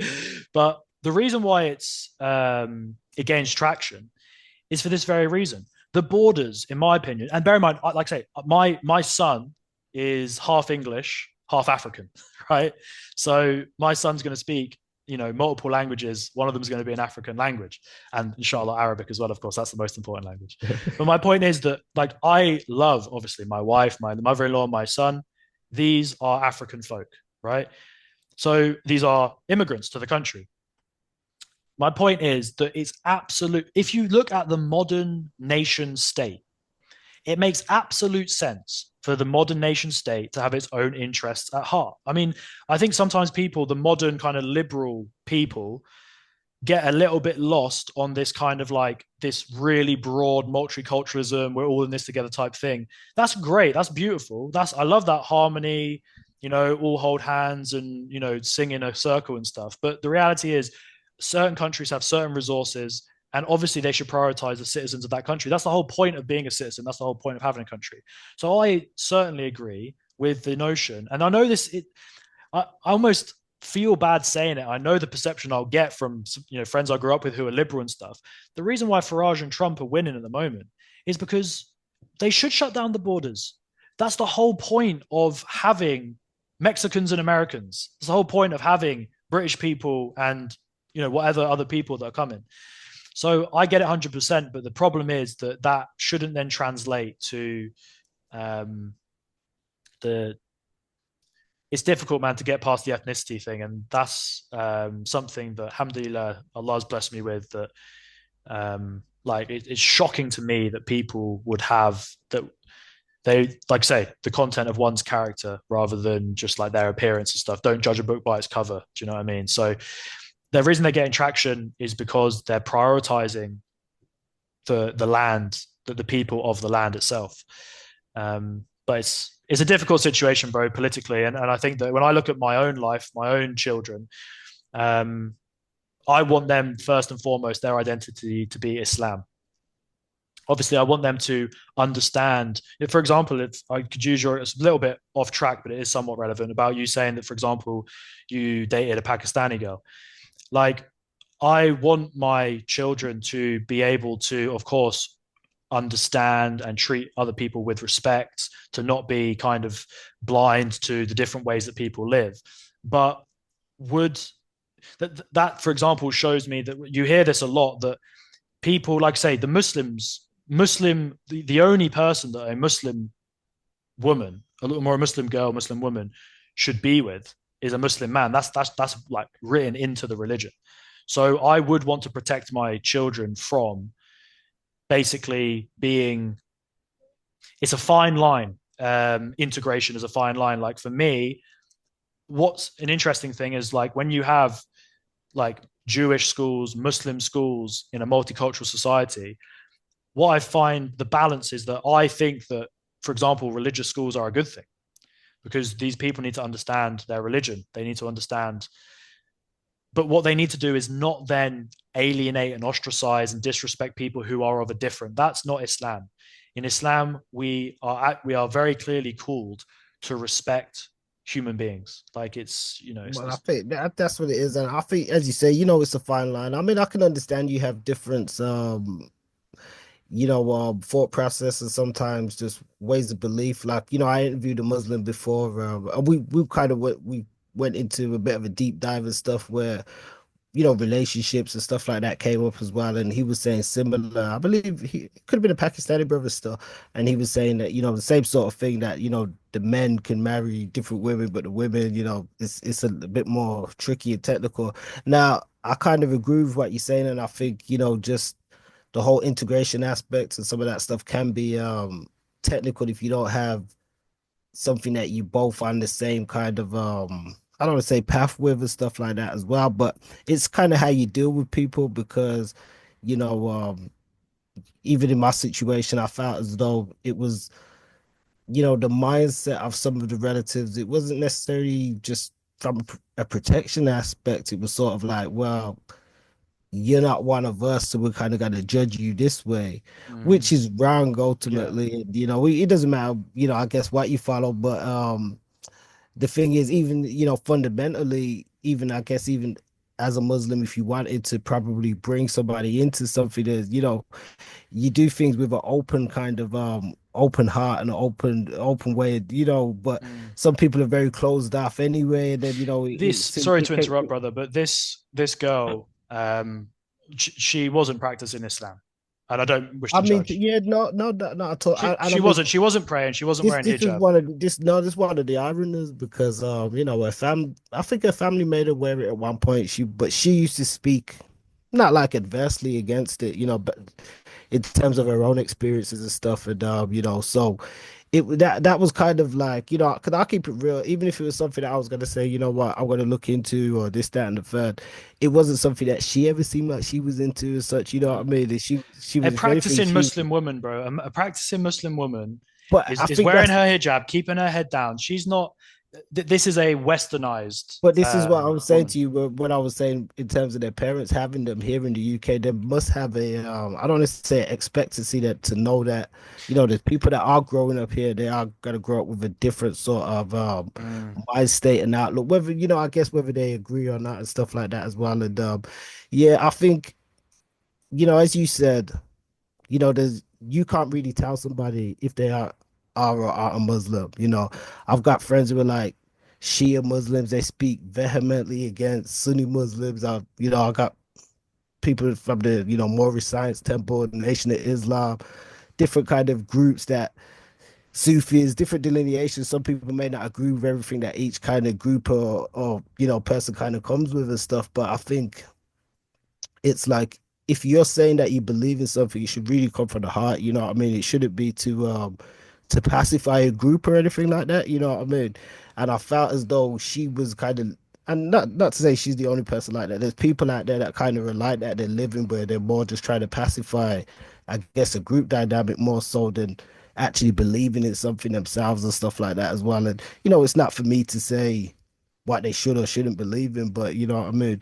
I think we do see a lot of that just in society and stuff as well. And you know, I don't know how we got into that kind of tangent, but I guess it's applicable.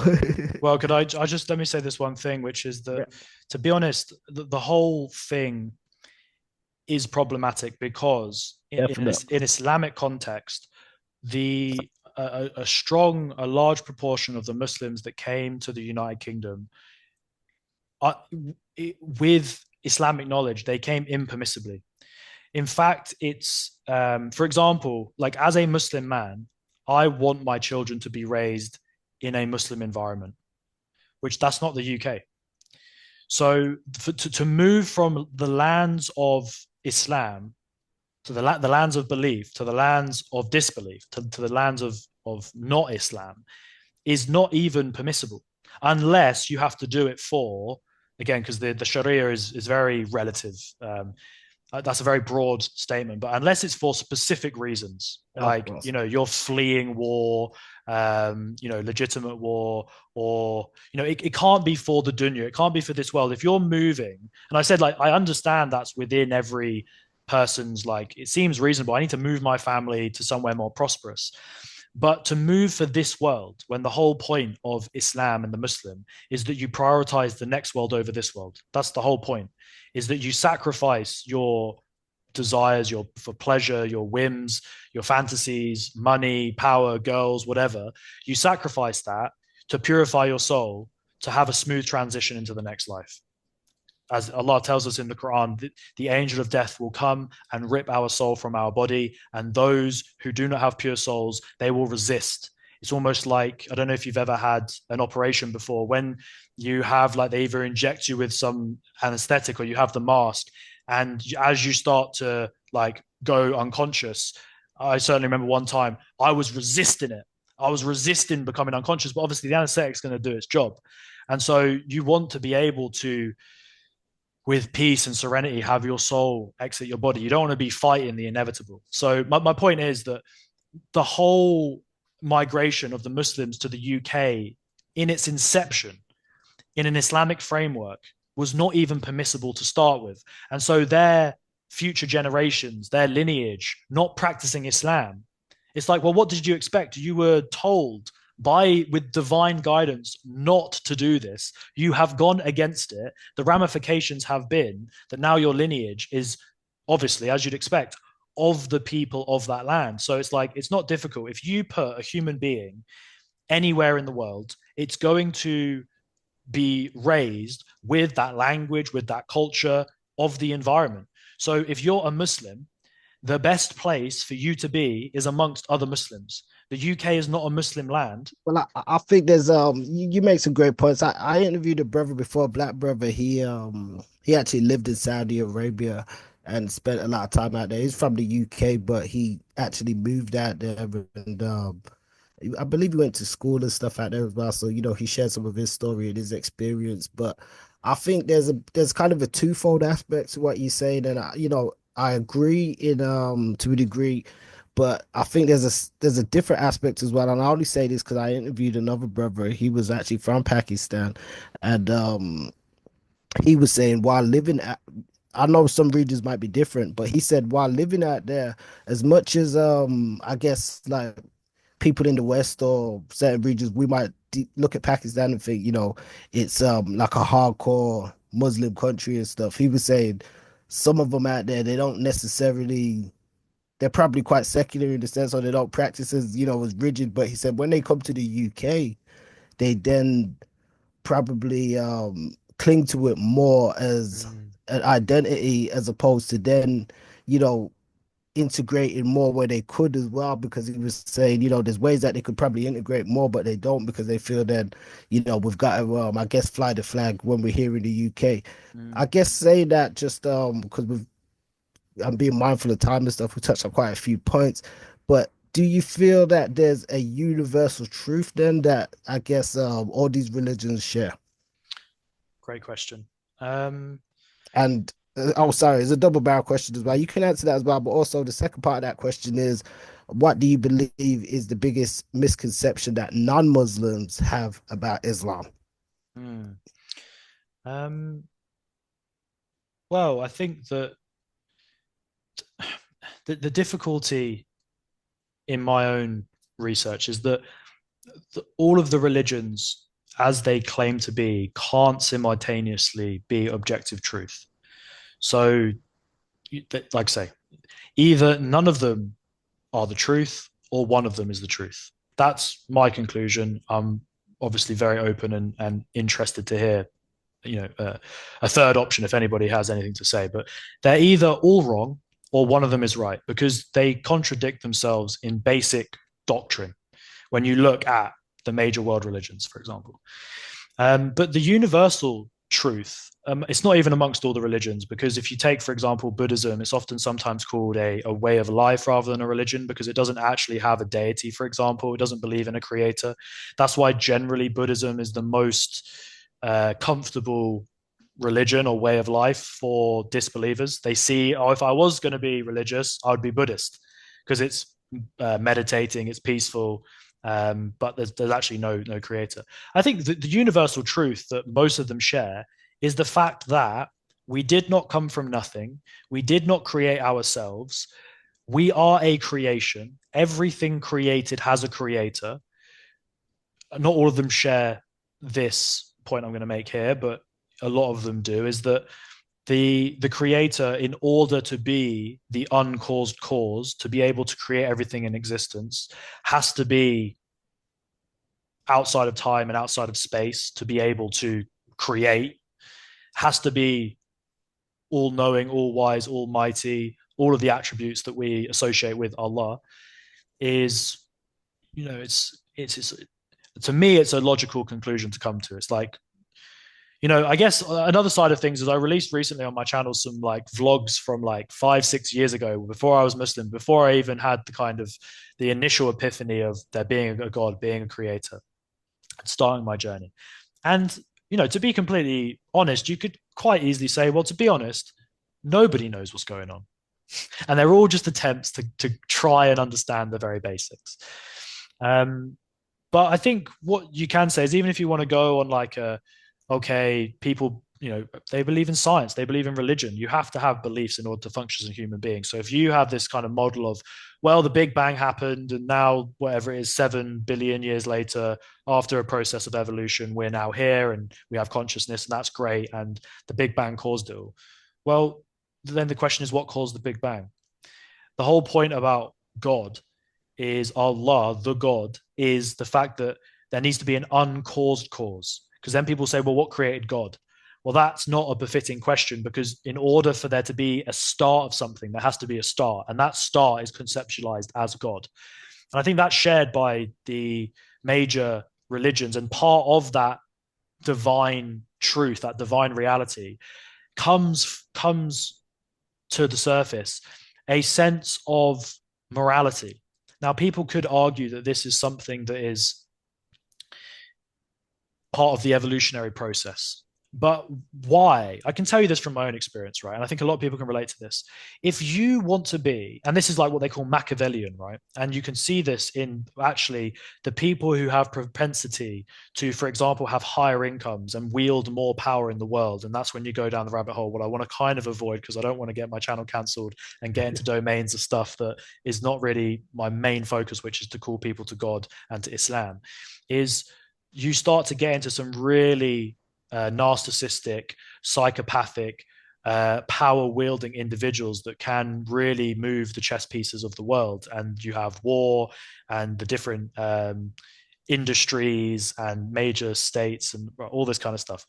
My point is that the people who are able to completely shut down their fitra, their innate constitution, their natural disposition to know the divine and to know objective truth, is to benefit themselves. If I kill you, it's Russian roulette, bro. It's like, for example, all of the shows on Netflix or the Hollywood movies, the bad guy. If I kill you, and this is history, bro, if I take from you, if I oppress you, I'm going to benefit.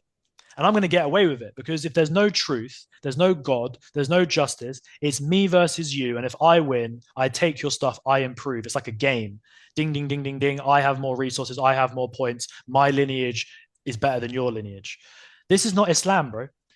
This is Islam. The whole thing of, or any of the major religions, is what they're calling to, is that even though it will benefit you, quote unquote, in the material world, to exploit people and to be what we would consider immoral, you don't do it because it's not right.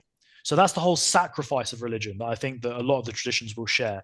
You sacrifice the drive, which will be present depending on how intense the situation, because we're all, and this is what we see in countries like the UK, even when tensions rise, you start to realize the truth of, or um, how fake, for example, if for example, if the internet goes off, the water goes out, right? The food sources stop. That's, you start to get into these, like say movies, you get into these purge situations of actually you realize that how much can you actually rely on your neighbors? Because I'll tell you this, I can't speak for people outside of Islam because I don't know, but what I do know is that I know with certainty, with yaqeen, as they say in the Arabic language, that my Muslim brothers, the people who actually, because we don't know what's in people's hearts, but the people who actually truly prefer the next life over this life, they will not exploit me, even if, because the concept of this world, the difference between the believer and non-believer is the concept of this world. If I have to perpetrate crimes against you to survive in this world, I'd rather die because I'll live in the next life. But when you perpetrate somebody to live in this world to gain materially, then you're Mm. going to neither live or die in the next life. Your soul is going to have to pay. For example, we have in Surah Fatiha, the first chapter of the Quran, Allah is Maliki Yawmiddin, the master or the king of the day. And the day is like Yawm al-Qiyamah, the day of judgment, the day of recompense. It's also sometimes conceptualized as the day in which the debts will be paid. When you act in ways that are not becoming of the true love and beauty and compassion of the human soul, then you incur a debt. Just like in this world, if you don't do what you need to do, you're going to accrue a debt. So, sort of an elongated example, but my point is that when things actually break down, the believing person of not just Muslim, but of other faiths, they truly believe and they have no fear of death, and they do not grieve, and they have strong iman, faith, and with yaqeen, certainty. They're not going to exploit other people, but that's against their own self-interest. When you have a concept of not just this world, so I'll encapsulate this, is for the disbeliever, this world is paradise. This world is everything. So they try and squeeze it dry as much as they can, even if it's at the expense of other people. But for the believer, for the Muslim, this world is a trial, it's a tribulation, it's nothing like heaven, because all of these things are temptations and challenges that if you indulge in, it's only going to be for your own at your own demise. And so I think what they all share is this sense of the soul, of meaning, of some kind of truth that feeds into ethics and morality, and all of these things we can't touch, and all of these things that we can't actually language. The limitations of language don't even allow us to quite grab its reality. We Language only allows us to explain the very thin layer of reality of visible light which we have. That's why Allah in the Quran will, when explaining metaphysical, beyond this world concepts, he's going to use stuff that we understand. Like Jannah is a garden. You know, obviously, you can't even begin to conceptualize beyond this world or the creator of this world. So he has to use very basic language for us to even have the slightest comprehension of it. So they do share some basic beliefs, but you can have a part of the truth, but not the whole truth. Obviously, I'm biased. I'm Muslim. I've accepted Islam, but I did say at the very beginning, I had no skin in the game. And it was much easier for me not to embrace Islam, bro. 100%. Like I say, I had to give up all of the things that people do if they're not Muslim: drinking, smoking, girls, music, everything, right? So it's like my family, my friends, all my relationships have changed. It was a risk. Alhamdulillah, my friends and my non-Muslim friends and my family were sympathetic and open-hearted, but that's not the case for a lot of Muslims. So it's a huge risk. You know, you can't. It's difficult when it comes to money. I don't deal in any interests. You know, there's no loans. You've got to stay away from so many things. So I think my main thing I try and get across on my channel, Anglo Islamic Gentleman, is the fact that I've come at it from, you know, like say, no skin in the game. I've come to this conclusion, and I have to, in order to just be true to myself, I have to follow the principles of Islam. And the second part of the question was the biggest misconceptions. Bro, it's so many, it's unbelievable. But the two words that stick out, and to be honest, the misconceptions come from a lack of knowledge with the Arabic language. The Arabic language is the most refined and the most not complex in a way that makes it difficult, because Allah tells us in the Quran that Arabic is actually is an easy the Quran is easy to memorize. The Arabic language is easy to understand because of its mathematical nature, the way that it has root words that connect everything else. So it's kind of once you crack the code, everything falls into place. The puzzle presents itself to you. So it's not difficult in that sense, but the nuance and the complexity, the words in, and I can't give you the exact numbers right now, but it's something like the most vocabulary in a language. Second is English. First is Arabic, and Arabic has something like 10 to 15 times, 10 to 15x the number of vocabulary. So it's like almost like the internet, how Google and YouTube are they rule the internet search, and then third place is like whatever it is, Yahoo or something, right? Something nobody uses, Bing or whatever it is, and that's like, those two are like 50x, right? Same thing. English is actually quite far at the top as well, because it has the influence from Latin and French and German and all these other languages. So my point is that without Arabic, people are going to rely on literally what you could see as 5 to 10% of understanding. The two words that come to mind about misunderstanding about Islam, which are the two trigger words in the media, is going to be Sharia and jihad. So we just use these two as an example, and I'm aware that I'm kind of going on a bit, is that Sharia, people will say the first mistake people make, which is gives us the evidence of their ignorance, is they say Sharia law. Sharia means law. It actually means something more deeper and nuanced than that. But one of the translations for an English word, you're going to have, based on the vocabulary relative nature I showed you, for one English word, you're going to have at least 10 to 20 Arabic words that attempt to get nuanced points from that one word. And the same thing, when you have an English word, you're going to have a vast number of Arabic words that can take different elements of that word. So it's got this depth to it. So Sharia, one word that in the English language that could describe it is law. So when on GB News, and don't get me wrong, I might go down to my grandparents' house, I go to my mother's house. They got GB News on, bro. I do see myself as kind of in a strange way. I know I'm a strong Muslim and everything, but in many ways my upbringing was very English, was very British. I've got a love for Britain, right? I kind of quite like GB News in a sense. Now there's a lot of stuff that's wrong with it that I disagree with, but my point is that when on these channels, on these platforms, they say Sharia law, this has already declared their ignorance. Sharia is an incredibly it's a whole, you need a PhD in it to get close to it. It's like thermodynamics. The average person can't tell you one thing about thermodynamics, or can't even something even more simple, economics. They can't tell you one thing about economics. A normal person, thermodynamics, they think heat. Economics, they think money. You can just give us one word for a whole discipline that people have PhDs in. Sharia, the science of Sharia, you can get a PhD in this, right? The point is that it's an incredibly complex social and legal system that is incredibly relativistic. So, for example, growing up, do forgive me for going on, but I'll give these two, Sharia and Jihad, the two huge misconceptions about Islam that actually push people away and get people really kind of full attention. Is that I remember, for example, my dad, I remember this because I was a child, I was born in 96.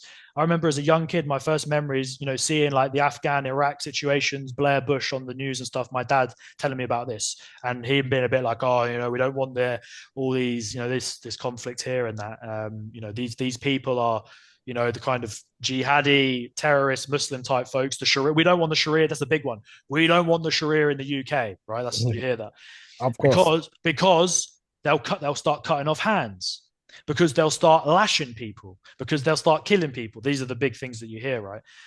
These punishments are incredibly relative and nigh on impossible to implement. So what it is it's a deterrent for incredibly extreme cases that mean that 999,999 out of a million. This never happens because of the strong deterrent. And you see this in weaker societies where, for example, there are not strong deterrents. Take the UK, the prison system in the US and the UK is one of the biggest jokes. So now getting to a different political situation, but I think we can all agree it is incredibly discriminatory against people who are, they say, committing crimes. This is a way of life for people because they don't have other options, right? They're of the lower socioeconomic demographics. These people are often, well, say often, more likely than not of ethnic minorities. So it's basically a form of oppression on poor foreign people to come to this land and be pushed into a system. My point is that it's easy to commit crimes and there's no punishment to commit crimes. So it's not even a crime. Take, for example, smoking cannabis, bro. This is illegal in the UK, but nobody sees it as illegal, do they? You know, the law, unfortunately, the law in the UK is a joke.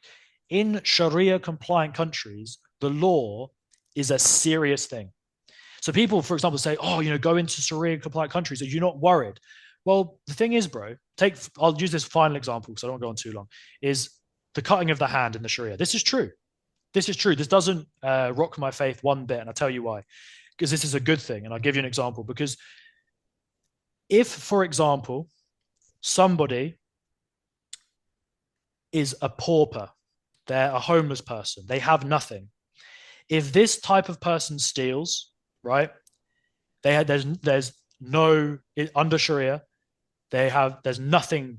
In fact, what it does is it highlights to the society has done that person a wrong. The society has actually broken the Sharia, not the individual who's hungry and steals an apple. But in the UK, and I've seen it myself, brother, the homeless people that try and steal a sandwich from Tesco because they got dirt in their fingers and they got no teeth and they're hungry and they try and steal a sandwich. And then the security guard smacks them to the floor and the coppers come, take him away, put him in the prison system. He's in a cycle of destitution, right? That's messed up. In Islam, the very reality of that person stealing food, for example, means that the society has broken the Sharia and the society has an obligation to lift that person up and support them. The homelessness in the Muslim countries is Egypt, bro. This place is got huge amounts of poverty. The homelessness is not like the homelessness in the cities of Manchester. It's different, bro. And if you go to the wealthier countries around the world, Muslim or non-Muslim, homelessness situation, the present situation in the UK is a massive joke. The whole point with the Sharia is that the whole cutting of the hand thing in Sharia is when you, and it's very nuanced again, when I step to you with a weapon, that's unfair in it. If I step to you and I try and steal from you man to man, the punishment is actually less because I've given you an opportunity. This is maybe the macho aspect of Islam. If I step to you man to man, arm to arm, and I try and rob you and I take from you, it's still wrong, it's still punished, but at least you had a chance to fight back. If it's a group or you have weapons on you, this is unfair because now what you get, and you get this in, for example, London, you get it in the UK, you get it in the US. If you now have armed robbery, that's the breakdown of society. There's no protection. One of the rights of human beings under Islam is to have basic safety. And how can you have safety when you have armed robbery, when you have no defense? Somebody comes to you with a knife or a gun, comes to you and your family and takes all your stuff. It's what I said earlier, isn't it? The evil of, I'm going to just take from you because this is all there is. There's no justice. There's no God. There's no afterlife. I'm just going to steal your stuff. So the cutting of the hand is that kind of example. And to be honest, maybe I'm extreme and I am open to people. I like to think of myself as an open-minded fanatic if I am one. That I actually think the punishment for armed robbery is a joke, bro. Let's say they go in for, X number of years and then they come out. Bro, you can't go to prison for a handful of years for armed robbery. You are literally the epitome of the breakdown of society at that kind of point. So, and suddenly, if people, let's say, there's a brother in Manchester or Birmingham, some big man who's running around, armed robbery, Moss side. I don't know what the Moss side of Brum is, but Moss side's fine now. Mashallah, I pray in Moss side all the time in Manchester. But rewind 20, 30 years ago, it's got that reputation, right? Suddenly, the Donny, who's got some kind, he brings out his guns and he does armed robbery. He goes inside and he comes out with two nubs. he can't even hold a gun again. I think the rest of the people are going to think, yeah, if we get caught, they're going to take away our hands. I think armed robbery would massively decrease, right? So Islam has this kind of what do they call um, utilitarian approach, where yes, you might have to sacrifice the hands of a few individuals to have safety amongst society at large. Unfortunately, when you go into these more what they would see as kind of liberal progressive countries like the US and the UK, and you have massive gun and knife violence. Well, the question is clearly the system is not preventing these things.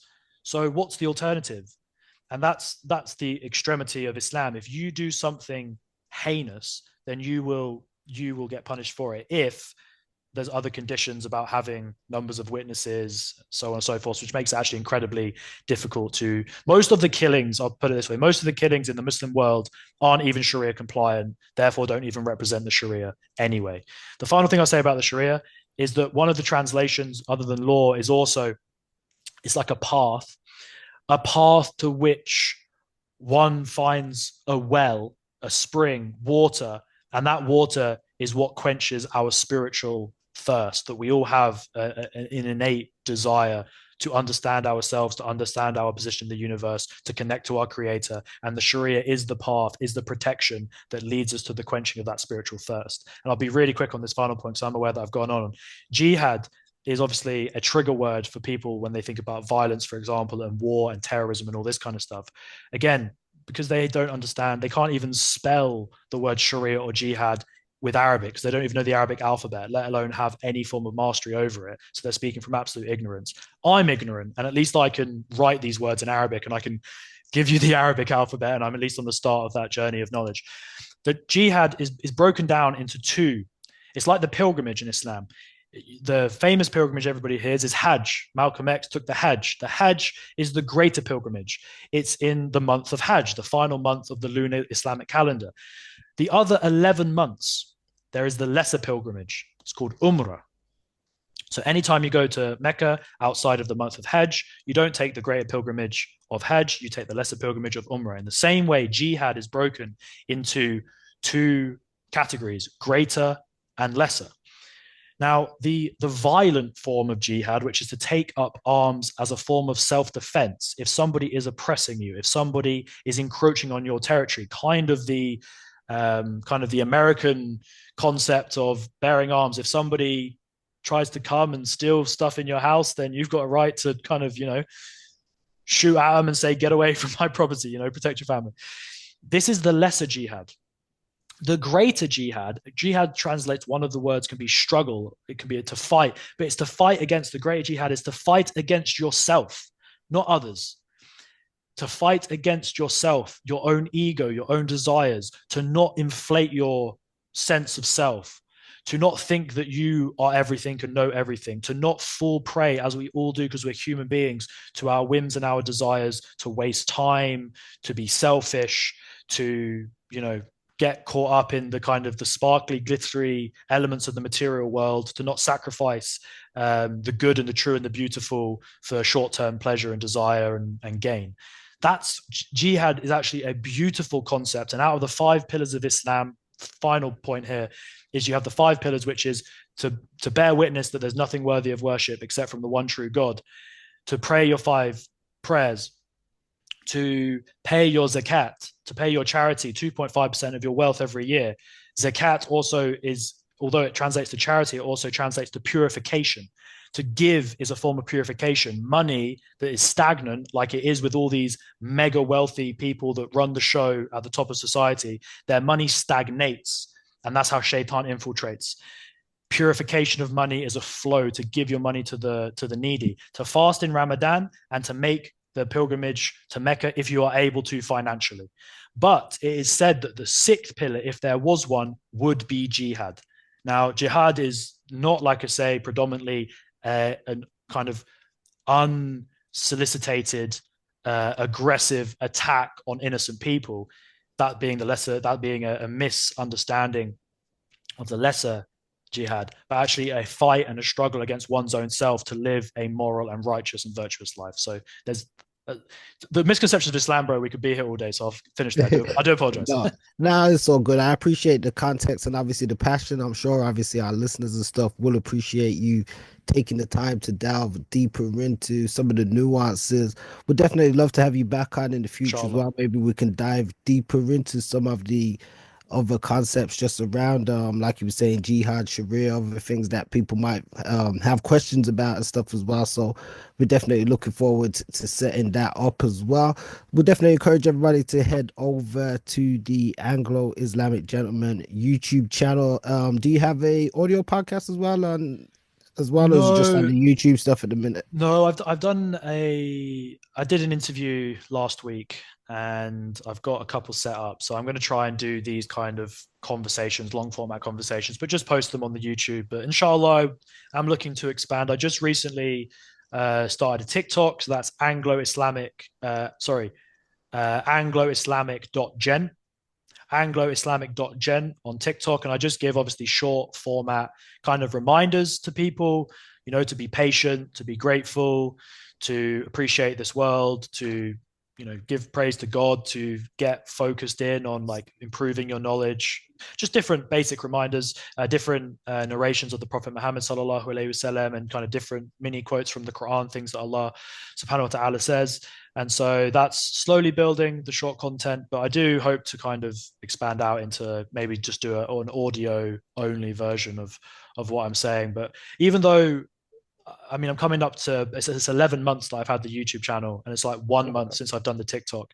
So yeah, hopefully in the next 11 months, and I'll keep growing. Well, no doubt, man. We definitely will be tuning in. We definitely want to big you up for joining us and say, keep up the great work and stuff as well. We definitely appreciate you extending some conversation with us. We will want to have you back on in the future and Inshallah, stuff as well. inshallah. Like I said, we can look at some other stuff as well. So much love and Much love. Thank you, man. appreciation for guys listening over at Spreaker. Do let us know your thoughts if you want to email or drop them on the website. We're powered by About that online. Also, if you join us on YouTube, do let us know your thoughts in the comment section. And obviously, you know the usual drill. Don't forget, like, subscribe, hit that notification bell to be updated on new drops and content. You boy finds a neutron. We out on this one this week. We definitely want to wish everybody a blessed week coming up and peace for 2025.